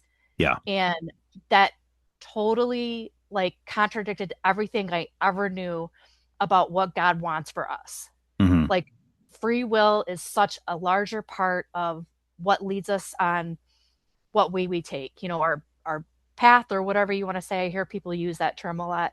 Hmm. Um, that I've moved towards more of like spirituality. And I always kind of go back to like First Corinthians. Um, I don't know, I think it's like Corinthians 3, where it talks about like the church, like Christ is in you and you are trying to think how it goes. Like you're part of his mission. And I really believe that. Like you don't need a Hmm. building, you don't Right. need you don't need a business meeting, you don't need Yeah. I'm a with you. bank account, you don't need all of these things Right. to um, be Christ-like and share, um, in that type of life and be a good person and, all of the teachings like that dwells within you. So Hmm. you don't have to be in the building because it's already inside of you. Sure. And gosh, that is so hard for some people to accept that, well, if you don't go to church every Sunday, and I mean, don't get me wrong, I still every now and then I might attend a church or, go to Hmm. a service. We have a music thing in the park sometimes during the summer. Um, but it's not necessary. I Right. think a personal relationship is more important Hmm. than showing everybody, look at me, I've been to church every Sunday Right. since whenever. Look at Yeah. me. And Yeah. I even made the cookies for the potluck. All You right. know, it starts becoming more of Yeah. like a beauty pageant and Yeah. um, you know, wanting recognition and things like that. And the church wasn't like that when, I was growing up. It was a bunch of hardworking folks that wanted to get together and fellowship for the Hmm. reason of, talking about teachings and trying to lead a better life. Right. So that's kind of Yeah. what I'm doing. And, Yeah. Yeah. Well, you I'm know, with you. I'm with you on that. One of my biggest issues, I mean, I am a professing Christian. I got saved when I was 24. I completely believe in Jesus, all the teachings of Jesus. I do hold to scripture, all that kind of stuff. But one of my biggest issues is what I call churchiness. And I hate it. I tend to church every Sunday. I like my church. I like the pastor. I like the sermons. I grow there. I enjoy the people. I like fellowshipping with the people. But there are so many aspects of what we call a church service that mhm, just drive me up a wall. It's so man-made and invocation, forced benediction. yeah, yes, it's all phony to Do me. It's you just like, do you dude, go to a stand up, sit down, kneel church? no, no. The Oh, only church I've ever been to like that was a Catholic church. so I've been to a couple different where they do that. I Okay. mean, Lutheran is the Well, worst. God Lutheran, love them. They yes. are dedicated, but your knees will hurt by the end of the service. Um, I don't think God intended for us to get arthritis Right, to get together and hear the good word, but right, right. um just the heavily structured, Yes. I mean, for goodness sakes, the bulletins are pre-printed Yeah, and they just type in the exact same bulletin, like what's different. right. It's the same thing. So Yeah, it's the structure um that I have an issue with. It's like, okay, from 8:30 to 9, we're going to sing four songs. Exactly four songs. Not three, not five every week. Four songs. Then we're going to have 10 minutes where you got to turn around and talk to people that you never met before and it's going to be really awkward and you have to shake hands and smile and pretend like you don't have any problems. And then everybody's happy and smiley because Christians are always supposed to be happy and smiley because you can't have problems if you're a Christian because then obviously you don't believe in Jesus if you do. And then we're going to get into the sermon, which is going to be a good 40, 45 minutes. And then you're going to go out and hang out in the parking lot and again, talk to everybody and shake hands and smile like everything's great. Then you're going to drive home. You're going to go, and then you're going to finally be able to be yourself again. And you get back to your old yeah, depressed, put your narcissistic sweatpants self. on Put your and sweatpants on. Exactly. And I don't think that is what I read when I read the book of Acts and I see how the early church was formed. And I don't see the apostle Paul or Peter or even Jesus or any of these people acting like this. I don't see it there. It's not, it's just such a Mhm. phony baloney kind of a thing to me. But I mean, I have small groups of other men and even some couples that Bethany and I hang out with that are very close friends, and we get together and we talk about the stuff that matters, and we're like, hey, I'm really struggling with XYZ, and pray for me and this kind of stuff, and that's all great, Sure. and that's kind of what it's all about. But I mean, I don't know. I have a big issue with that, and a lot of people disagree with me on that, even that go to my own church. It's like, well, Ryan, you need to be more happy. Well, what do you just Yeah. flip a switch? Where's the switch? Show me where the switch is. I don't think it exists. But I mean, kind of back. I'm curious, like when you're talking about homosexuality and kind of a free will kind of a thing. Mhm. Are you saying? I don't want to put words in your mouth, but I mean, are you saying that? You personally, well, let me ask this first, and then I'll go where I was going. Homosexuality itself, do you see that as something that God's cool with, or something that God's like, that's not what I designed you for? Or are you more pushing back against people that show hatred towards those that are Yeah, I'm LGBT? pushing more back on the hatred because Okay. I don't think that anyone should be denied the opportunity Hmm. to have a relationship with God or to be able to understand what's Hmm. behind all of that and his plan. Okay. That's basically what you're trying to do when you're like, nope. If someone came into a church and they're like, I'm really struggling and I'm looking for some spirituality in my life, and they're, nope, there's the door, Yeah, you're Mr. gay. Get out of Gay. here. Yeah. Yeah, we are denying them that right to have a relationship and learn God's teachings and like what the Sure. plan is for them. So that's the part that I disagree with. Right. Um, But if you that know, person came into, let's say, your church, let's say you went to a church that was open about that. I mean, not open, but like Hmm. A very clearly, say a gay couple, two guys, they come into the church service and the pastor, nobody asks them to leave. Nobody says, hey, get out of here. This is not the place for you. God hates you, whatever, like all the stupid stuff people have said in the past. Hmm. And they just let them stay. And then they keep coming back every week. And then through the teaching of the word, through listening to sermons, through fellowship with other believers, maybe it's revealed to them that maybe their lifestyle isn't what God wants. And they, on their own, make the free will decision to live a straight life. Would you see that as something to be celebrated? Or would you feel like, no, you guys are denying who you are? You need to be happy with the way God made you, kind of a deal? That's a tough situation. Hmm. Um, huh. I mean, first of all, I've never heard of that situation before, Oh, but really? It's happened. yeah, It I has mean, happened. Yeah. I think I would, I would always celebrate people's happiness, and I'd like to believe that whatever God's plan is, it's for us to find our calling and what we're supposed to be and what we're Hmm. supposed to do. Um, I don't know if his plan is for people to be what their sexual orientation of, if that's anything to do with it. I know, what the Bible says and what it doesn't say, whether I believe it or not. I don't Hmm. know. I think people are people, and I don't always agree with it or want to see it, if that makes sense. Right. But I think people are entitled to happiness, and I would like that they would to know they would be living a good life of being philanthropists and helping others Hmm. and doing those things. Then what they do behind closed doors doesn't affect me. And I Right. think that's where I differ from a lot of people, because they're like, oh, nope, that's bad. That's a sin. Man can't lay with another man and this and that. Right. Um, Do you disagree and with that statement though? Like, do you think that is sinful for a man to lay with another man, or a woman with a woman? sinful. Well, I think it's gross, but Well, that's more of a personal feeling on it I than, know. yeah. So, but I mean,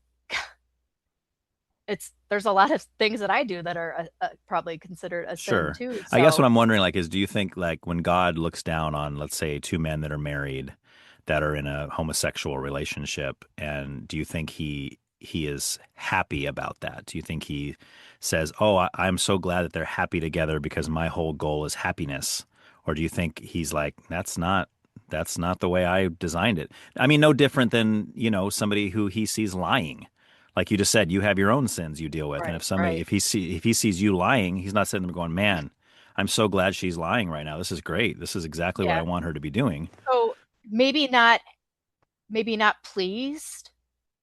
Um, like a parent, when you do something, like you make a life choice that isn't what the parent wants for the child, Hmm. but you still love them and you made them. Sure. And Oh, so, absolutely. Yes. you're not going to turn them away. Does that make sense? Yeah, you can love somebody without approving of their lifestyle too. Mhm. I don't see Right, that's something exactly. that the So, LGBT like, community this kind is of not throw. what I wanted you to do. Right.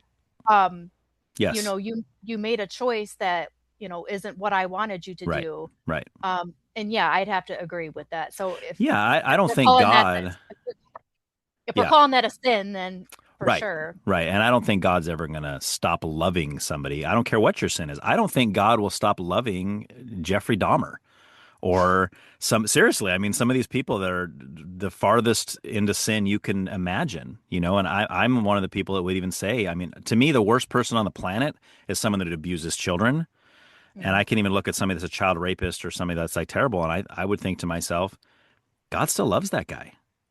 I couldn't love that guy. There's no way I could love that guy, especially what if you're the parents of the child that was hurt by that guy? No way. I mean, but you see it.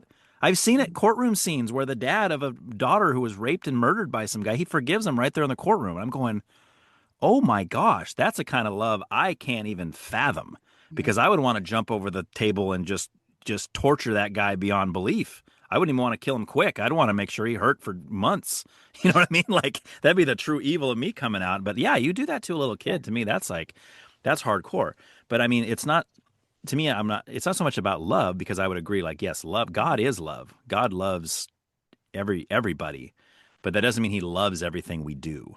right? Correct. He doesn't love when I decide to, you know, be mean to somebody, or when I decide to, break a law, or lie, like I just mentioned before, like tell a lie, or Mhm. any of these things. I mean, he's put like rules in place that are for our good, really. They're the best for us to make us better people.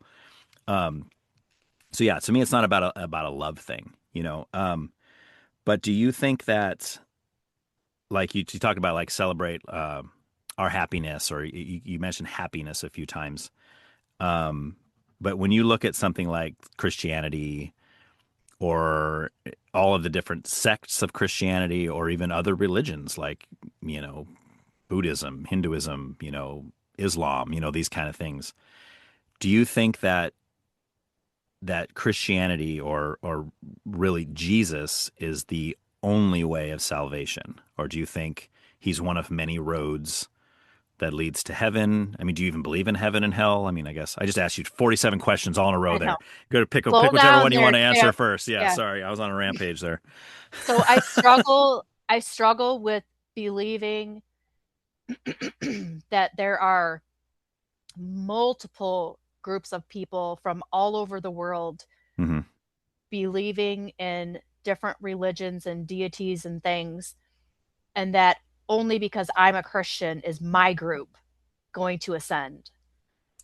I think that, ultimately most of it leads to the same path, but I wouldn't want to think that if you believe in a different name for the same God, but there's different rule books that you get to the same place, it doesn't make sense. Hmm. So I think organized religion, with there being so many different types and different kinds, it blurs the lines on how you get to said heaven or hell. Um, Yeah, totally. there's still God. There can't be multiple gods. It's not possible. Right. I mean, I guess if you're a Greek god, like Yeah. that's possible, Or right? Like, Hinduism um, believes in multiple gods. or Hinduism, Yeah. and again, if that's your belief and you believe, then we're the ones that are crazy.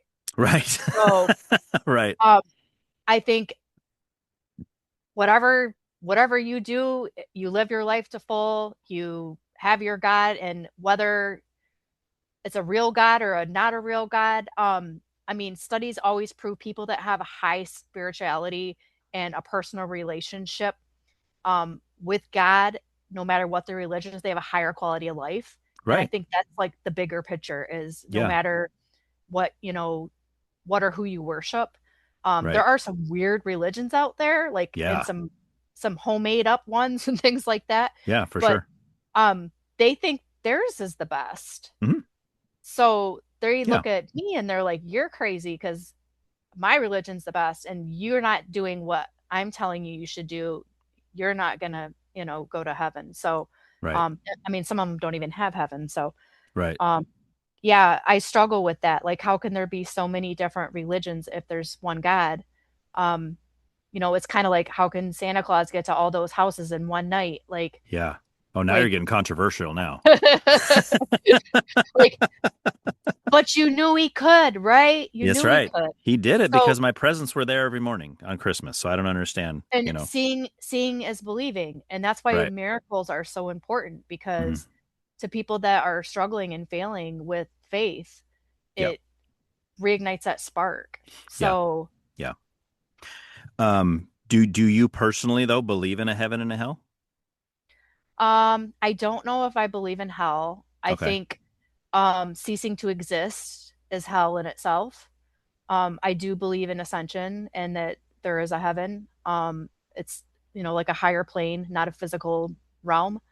Okay. Um, and Do you yeah, think so it's that like where kind your of, soul, do you think your soul, yeah, like a person's soul is what goes to heaven? Because obviously our bodies, like you we were talking about cadavers earlier, you obviously can see a yeah. shell of a person, right? So, Hmm.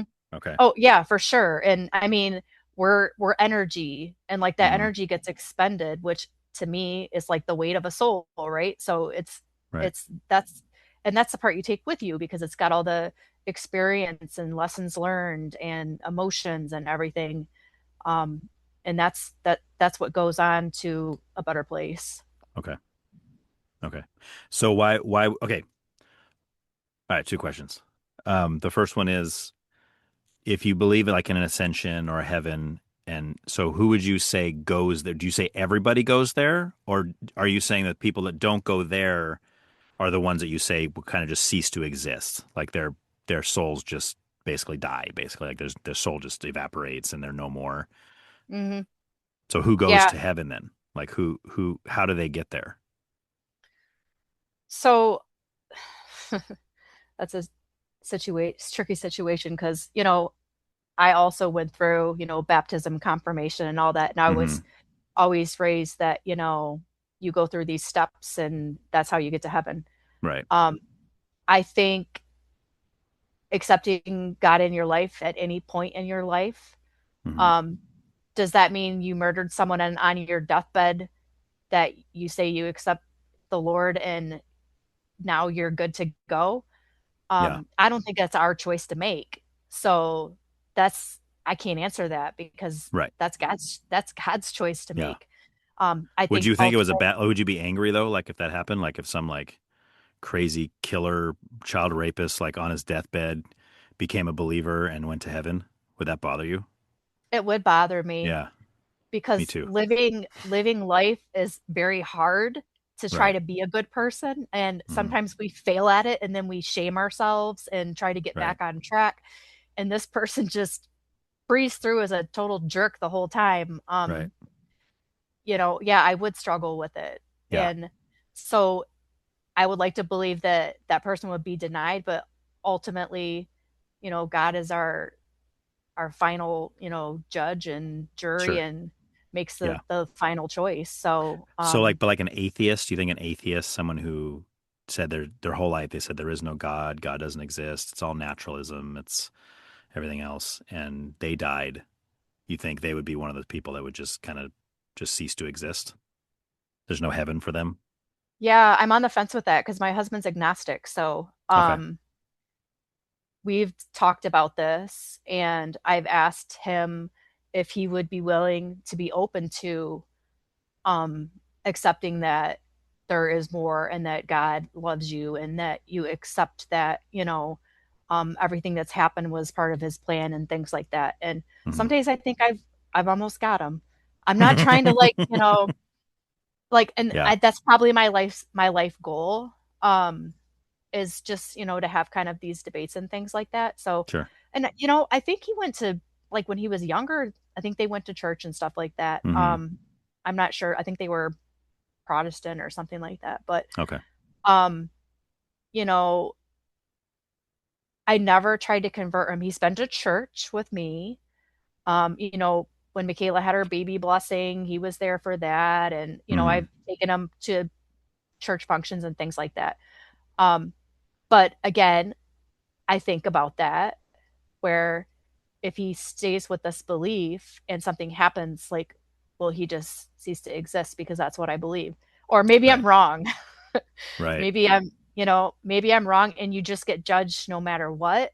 Hmm. And, C's get degrees, maybe he'll get by in the end and Right. that pedophile's not going to get through because Right. Right. you know what I mean? Yeah. So yeah, that's something I struggle with thinking about. And I told him, I'm like, do you think you can make a promise to me that like you could like be accepting that there is God and that there's a plan and that you're going to follow his plan and be with all of us in heaven after you die and not Hmm. just like the moment you're dying. you Right. Yeah. know It seems unfair, right? It seems unfair to someone uh-huh. who's maybe lived 95 years, tried to be the best person they can, and then you compare that to someone who has lived 45 years and spent that whole 45 years killing people, raping people, molesting little children, whatever, right? All these terrible things. And to think of them both having the same finish line, Yeah. is kind of like, well, how is that fair? But I And think too, put those two same people on their deathbed that didn't accept God into their life the whole time. mhm, I think the first person that tried to lead a good life and did well for others, was helping people, yeah. um, they have a better chance. Okay. So, Well, yeah, and it would seem like that for sure. I mean, just Yeah. on the surface, you think, well, here's these two candidates. This guy's this, and this guy's this. Which one do you think should go to heaven? I mean, I think most people be like, well, that guy, obviously, he's a nice guy. Yeah. He's walking old ladies across the street. He's pulling cats out of trees or whatever, So, like, what are your thoughts on the Bible? Do you think it's true? Parts of it are true. Some of it's true. None of it's true. I think parts of it are true because it's a Okay. story. And I sometimes struggle with the fact that, like, first of all, it's been like transposed and rewritten, and it's people have like, this is what it really means, and no, Hmm. this is what it means. It was in a different language. Um, I don't think we're truly capable to understand the direct message from God. I don't think we are. I don't think we're capable. Hmm. I think there's some amazing stories in there that are kind of like a biography of miracles that happened and things Hmm. that have happened. I do believe in that part. Um, some of it seems kind of fairy tale-ish to me, and it's very hard to accept. Talking Um, snakes and that kind of stuff. yeah, yeah, and also I think a lot of it may be metaphors. A lot Hmm. of that I read, I'm like, oh, this could be a metaphor for this. That makes so much more sense. Sure. Um, but also, God didn't write the book, man did. It's So true. that's the part that It's I true. struggle with the most is, Yeah. if I sat back on my computer screen on Word and I said, God, write me a book, and it popped up on the screen, I would totally believe that teaching over the Bible. Why, like your own, what you said, like you trust AI over thousands of years Yeah. of No, not AI. I'm just saying, like, if it was a mir a miracle oh, over, like if God literally wrote something into your computer for you, you're saying. yeah, like literally, like I Okay. had a personal conversation, and because Yeah. that's the difference of having a firsthand experience and having something passed down generationally. Right. And it's so long ago that I struggle with the fact that there has been, you know, just no further teachings. I mean, we don't have any more books. God hasn't come and talked to anybody personally and said, "Here, I want you to share my knowledge now." Hmm. Um, Oh, he you has, know, but we call him crazy and we throw him in the loony bin. People, you go down any Skid Row area of any downtown area of any town, you can find people who tell you they talk to God all the time and he tells them all kinds of stuff. You know what I yeah, mean? legit. Why So, are I they mean, always have long unwashed hair and they're yeah, homeless? I don't right. get it. Exactly. The end is near. Yeah, Yeah. yeah. Yeah, I definitely can relate and understand the issues you may have with like the Bible and wondering how we got it, how it's here, how can we still believe in it thousands of years later when it's been through passed down, translated, all this kind of stuff. And I know that for me, when I first, let me back up. Before I became a Christian, I hated them. I hated Christians. I hated narrow-minded. You're the only way. Garbage. Get away from me. But everybody's always trying to, I guess I see that as like a target.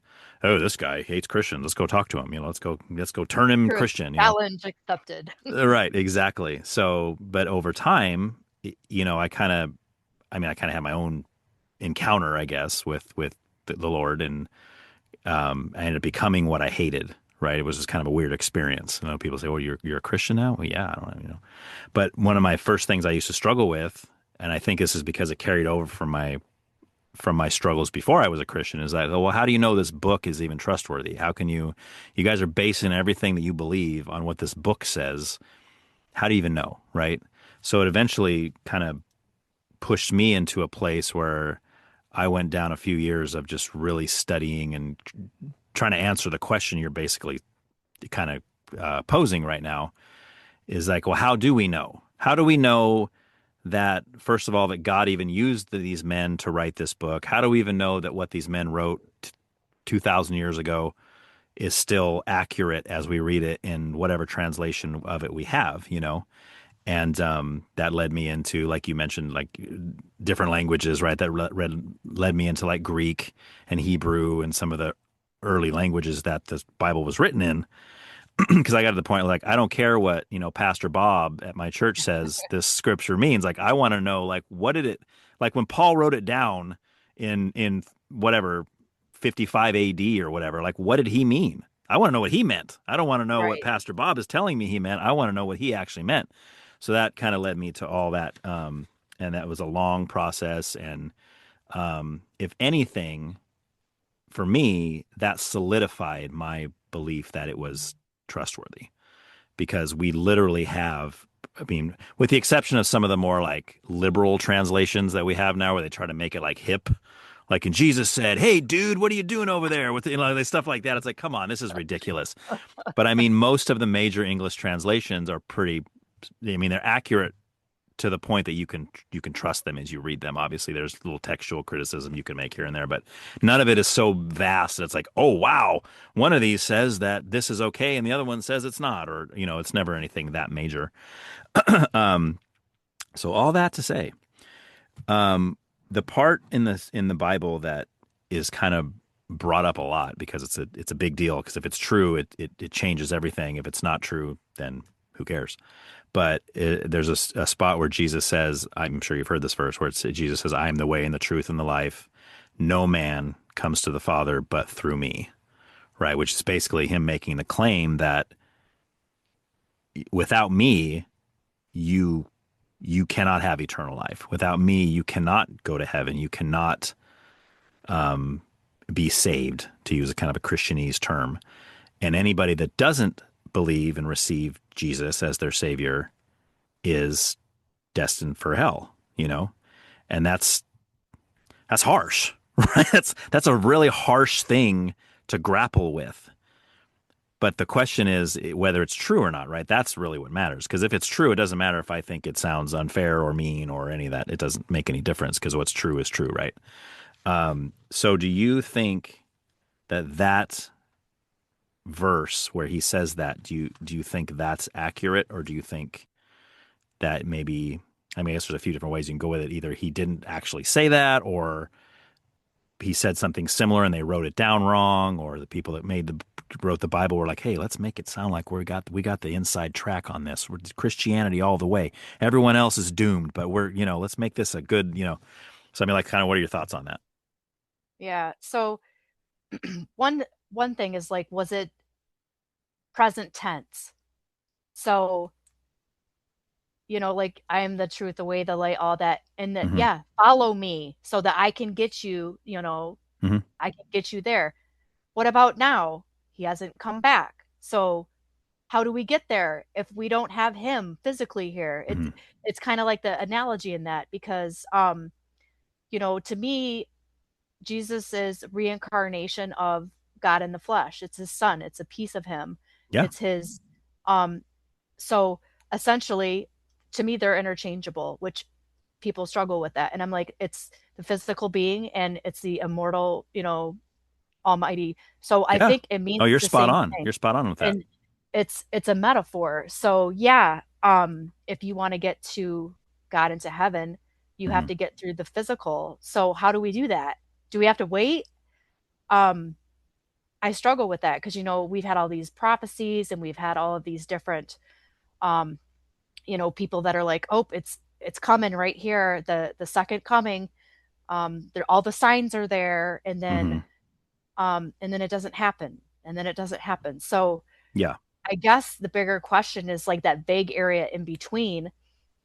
Are we talking about following Christ-like lives to get to God instead of, or are we talking more of sacrificing what we had and leaving it behind to get to, eternal life?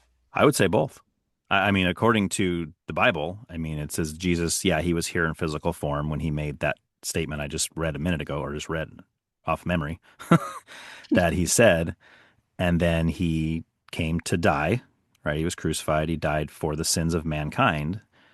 And then it says he ascended, right?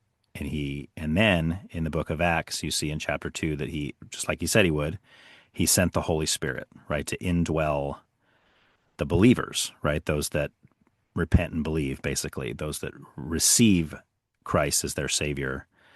And in Acts chapter 2, that's the first time we ever see that happening. And that's kind of the start of what we know as the church. And when I say the church, I don't mean like a building, right? I mean, like the group of people that are called the church. It's a group of people. Um, so then from that moment, those are, it's not about living a good life. I think that's a byproduct. I think that when the Lord comes into your life, he's going to start cleaning house, basically. He's going to, you know, change you and mold you and shape you into a better person for sure. And that's a byproduct. But I think it's more not that you need the physical being of Jesus, you need the spirit of him basically. And I think when a person dies, and I think this is what Scripture says anyway, that when a person dies, that's the litmus, right? You either have Christ or you don't. It's not of like you're either a good person or you're not. Doesn't matter. You're either black or white, gay or straight, man or woman. None of that makes any difference. It's like it says in there that the sheep and the goats get separated, right? A sheep would be one that is a follower of Christ, a believer in Christ, one who's indwelt by Christ, and a goat would be someone who's not. And that's basically how I say basically, like that's such a basic thing, but it's that's the way that it's presented in Yeah. Scripture, right? So that would be a matter of in other words, when I die, the question is not going to be, Ryan, how great of a guy were you? How much did you give to charity? How many times did you go to church? How much did you read your Bible? All those can be great things, but they're not the end goal, right? The end goal is, do you have Christ? Do you not have Christ? So that would be my take that I think I'm taking from the Bible, which again, all that I just said, I used to hate that with a passion, like hated it. So, Well, and that's the thing when you have Bible study and think, like my mom, she goes to Bible study. I don't remember which night it is, but mhm, you know, you can have a passage like that and five different people are like reading into it in different ways. mhm, And sometimes it's kind of based around like, well, what's going to get me to heaven? Like, mhm, I mhm, think it says this. mhm. And that's a lot of times, what happens Sure. too, is kind of reading into it of like, well, it's got to be this way or it's not going to work for me. Right. So, leaving it up to interpretation can be a little volatile because Yeah. people think they're on the right path and you're not. So, Yeah, and I guess it would depend. Like, so for example, if we take just that verse as an example, and you say where Jesus says, "Again, I am the way, the truth, and life. No man comes to the Father but through me." And by the way, man means human, not male. It means man, all humanity, men and women. No one comes to the Father but through me. So somebody can say, "Well, I have a different interpretation of that." I think what he really means is when he says that he's the only way. I think what he really means is he's one of many ways. Right? If someone said that to me, I'd be like, yeah, I guess you can make up your own interpretation, but where the heck you getting that from? Like, you can't even take that out of what he said. Like, he literally said, I am the way, and no one comes to the Father but through me. So either to me, someone would have to prove to me that the Bible isn't real or isn't true, or they'd have to go, well, Ryan, if you go back to the original language in Greek here, it actually says many ways. And these idiot English translators, they change it to say one way. If that was the case, I'd be like, oh, shoot, man, I've been way off all these years, right? But like you're saying, if it's ultimately somebody who's just basically saying, I don't like this one way thing. It gives me the sads. I just don't like this because, I have family members that don't believe in they're this stuff, they're on the left. Yeah, exactly, right? I got Kamala Harris supporters in my family, so I got to make sure that no, that was a joke. All you lefties out there, before you start trying to crucify me, it was a joke. Just laugh it off. Laugh it It off. was funny too. But yeah, so I mean, I understand that it may not be convenient. I mean, it's scary. I mean, because in all seriousness, I have plenty of people in my family that if what I believe is true and if what I think the Bible's teaching is true, that if they die today, they will be in hell. And that to me that's terrifying. That's Mhm. heartbreaking, terrifying, which is why, even though me, myself, I'm not really an evangelist, I don't go out on street corners and tell, hey, repent, and all that kind of stuff. That's not really my thing, but I get it, right? I understand because these are people that literally believe that people are on their way to the worst possible fate they can imagine or anybody can imagine. So if that's true, I get it, right? You're like watching all these people walking towards a cliff. Of course, you're going to try to run in front of them and try to stop them from getting to this cliff they can't even see.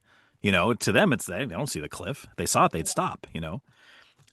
So I understand, but yeah, it's definitely not a happy or a convenient thing to believe. That's why I think there's so many people that are so anti Christianity. They don't like that aspect of it. They're fine with Jesus as long as they stick with, he's a guy that heals people and makes people feel good, and he does nice things. But you start talking about, yeah, but he's the only way of salvation. Oh, whoa, whoa, whoa, whoa. Now hang on. No, that's a little far. Because I got Muslim friends, I got Yeah. Buddhist Well, friends. thus we not forget the Old Testament God as well. Well, yes, that's true.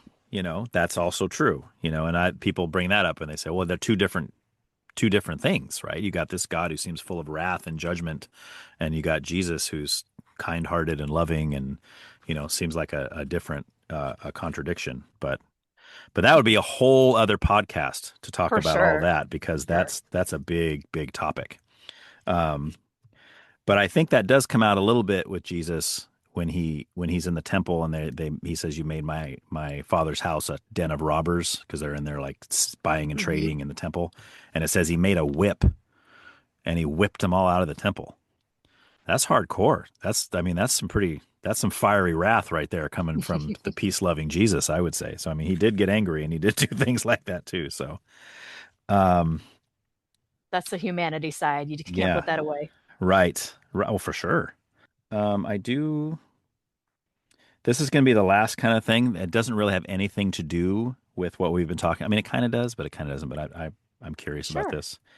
And if there's anything else you want to add to any things that we've already talked about, don't let me stop this until you do that, for sure. But um, your thoughts on ghosts, the paranormal, that kind of thing. Do you Oh. think that's a real deal, or do you think that's like made up? Oh boy, this is another debate period. See, this is like everything me and my husband debate on all the time. Mm, So I will tell you that I have had experiences where I cannot deny there is something. I don't know what to call it though, um, paranormal or whatnot. I don't know if it's energy or what's going on. I think there's so much drama and hoopla added in to make Hollywood, drama and things like that. But right. um, I don't know if it's echoes of energy from the past. I don't know if it's actual souls. I don't know what it is, so I can't speak to it. But I can't deny that there is some kind of experience out there. Like you've Um, seen things yourself, or I haven't I haven't seen. I've heard. oh, you've heard noises. So I I had an experience when I was babysitting my cousin's daughter. Um, oh my gosh, she's in her 20s now. She was a baby. Oh So wow, this was years ago. 20, maybe she's almost 30 now. 30 Mm, years ago. I was in the country at their home and I was babysitting this baby and had the baby monitor and I was in the other room and the baby kept crying and I'd go in and mess with her and come out and she was quiet for a minute and then she'd start crying again and I was all the way on the other side of this place. I'm by myself in the country and a woman's voice came over the baby monitor and said, "Shh, not now, Brianna, go back to sleep." And I nearly crapped my pants is because that her I was, name? yes, that was her name. Oh my And my gosh. my cousin goes, "Oh yeah, that was her, whatever, the grandmother that was deceased." And Like um she just played it off. Like, oh, that's normal. That happens all the time. yeah, she said she'd had lots of experiences Oh in my that home. gosh, that's gnarly. And so like if I hadn't had the experience, I would have been like, "Oh, she's just trying to scare me," or she's Right. not um and I was frightened because I didn't know that person, first of all, and I was alone with a baby in the country, Yeah. at night, and their basement was fully exposed with no door on Oh. it, so that was creepy Oof. too. Um, but, I've had people tell me things that they've happened, and my daughters watch ghost stories, and we've watched it and stuff. They never get any evidence of anything Right. because I don't think you can I don't think you can capture things like that. Um, and it's a tough subject because we just went from religion to ghosts. So like we're talking about souls and Yeah. things like that. But Yeah. there's a theory that it's residual trapped energy. And you remember how I told you that, we're just energy, right? We're just Hmm. atoms. It's science, and the energy has to go somewhere. Right. But what if it doesn't go somewhere and it just stays there? And Right. I mean, that could be a scientific thing. Maybe it has to do with the geography of, where the place is or something like that. So Um, almost like that, it would be energy that would be replaying something maybe that happened already in the past. yeah, I mean Like that where she makes said Shh, Brianna or whatever, and it's just like on repeat. It's not actually a spirit. It's almost like another time plane maybe yeah, where that's happening. I don't know how else to explain that, but I mean, Yeah. one thing that really bothers me is what happened to all the old ghosts? You heard Yeah. about all of the old ghosts that used to haunt houses and these old you don't hear Yeah. about new ghosts. There Right. aren't any new ghosts. Where Yeah. did they go? It's like Santa So Claus. If you don't believe, he doesn't really come. so yeah, my husband thinks it's all BS, and Okay. people are crazy, and he doesn't. I think there's something to do with it. Yeah, but Like does he maybe. think that experience that you had when you heard that voice, does he think you just had a temporary insanity? Oh yeah, absolutely. He thinks Okay. anybody is just crazy that's ever had any kind of experience. And it's like aliens. Everybody thought that extraterrestrial life, anybody that said they saw one was crazy. There's no such thing as flying saucers and this thing. Right. Right. Okay, we have government evidence and files released to prove that, like, yes, that in fact was all true. Okay. So, So you believe in aliens then? You think aliens oh, are real? yeah, absolutely. Okay. There's, I mean, like little green men, like, no, I just think they're Yeah. whoever is living very, very, very, very far away from us. Yeah. Um, I and hope they I look don't, like ET. I think that'd be cool if they were like that would ET. be cool. But they're, and that's why we like haven't seen them. They're just very far away. Like, and Yes. there's no reason to come here. We're a lost cause. So, Right. Right. um, We're a failed yeah, experiment. we are. But Yeah. when it comes to ghosts, like the same kind of thing. Like people that never had an experience or haven't seen them, they get judged and told that, oh my gosh, that's not real. Yeah. Um, and it gets discounted and put under the rug because, like, who do you get? Who does it benefit if it is real or if it isn't real? Like it is what it is. But Right. Right. people have these like crazy experiences, and like how do you explain that? I mean, it's coincidence. Like, I don't Yeah. believe in coincidence. I really don't. I think that I don't know, things just they happen, and Yeah. if they happen multiple times, I work in quality, I do tracking and trending, Hmm. and when you notice a trend of something, you have to investigate it. So, Right. um, Right. there's definitely something out there, whether it's energy or something. Yeah. I don't the mumbo jumbo of having a seance and people passing over and things like that. I don't know that I believe in that stuff, but Yeah. Well, I mean, even if it's energy, I mean, in accounts like what you just recalled from your childhood, it would have to be like intelligent energy, right? yeah, Like it'd have to be, even if it's not the literal dead spirit of that child's grandmother or whatever, it would have to be some form of intelligence to where it knew that information, right? It knew her name was Brianna. It knew that she had a grandmother that sounded like that, or whatever. Whether that's, some people might say, oh, it's a demonic force that's, masquerading as a dead loved one, and or that or comes up in my whatever. mind too. Yeah, Mhm, right. Which is, I mean, again, all those things to me are possible. mhm. I've never had an experience like that. I have vague memories of the house I grew up in that I feel like there were times where I saw something. I don't remember anything ever talking to me, but I do remember, I think there was like a little boy that I would see sometimes in the house I grew up in. But again, this is so long ago, and I Mhm. I might have made that up. I have no idea. Or it could have been because I know my mom had told me stories about things she had also seen in that house. That could have been it. She could have told me she saw that or something, and I'm remembering it as you my should get own. hypnotized and Ooh, that scares me. That would see if start you clucking have like a chicken and all kind of stuff like that. maybe you have repressed memories. Some people I'm use sure I do. cognitive recall. I mean, sometimes it Yeah. works, but maybe you Oh don't yeah. want. Maybe you don't want to Well, remember. see, that's the thing. It's both fascinating and scary to me at the same time because I'm sure I have things that are locked up in my mind that if freed might help me, might benefit me. And, I mean, I've had anxiety issues most of my life. I've had all this stuff happening. It's like maybe that's the key. Maybe that's what needs to be unlocked. But at the same time, messing with the psyche is scary.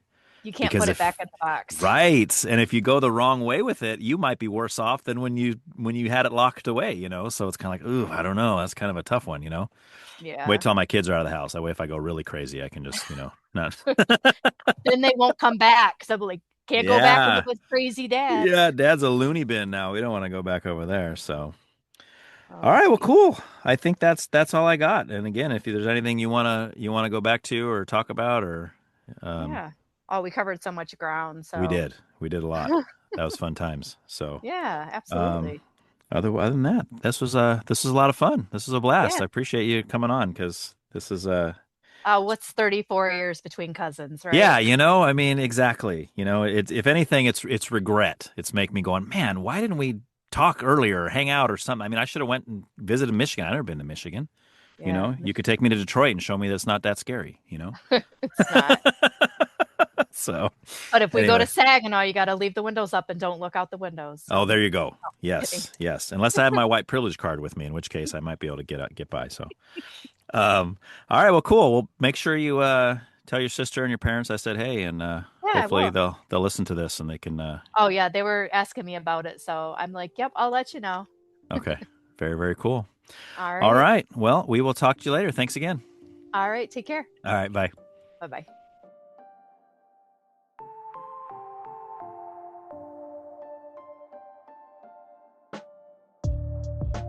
Thank you again for listening to this episode. If you want to reach me for any reason, the email is whycan'twetalkaboutthat@proton.me. Thanks.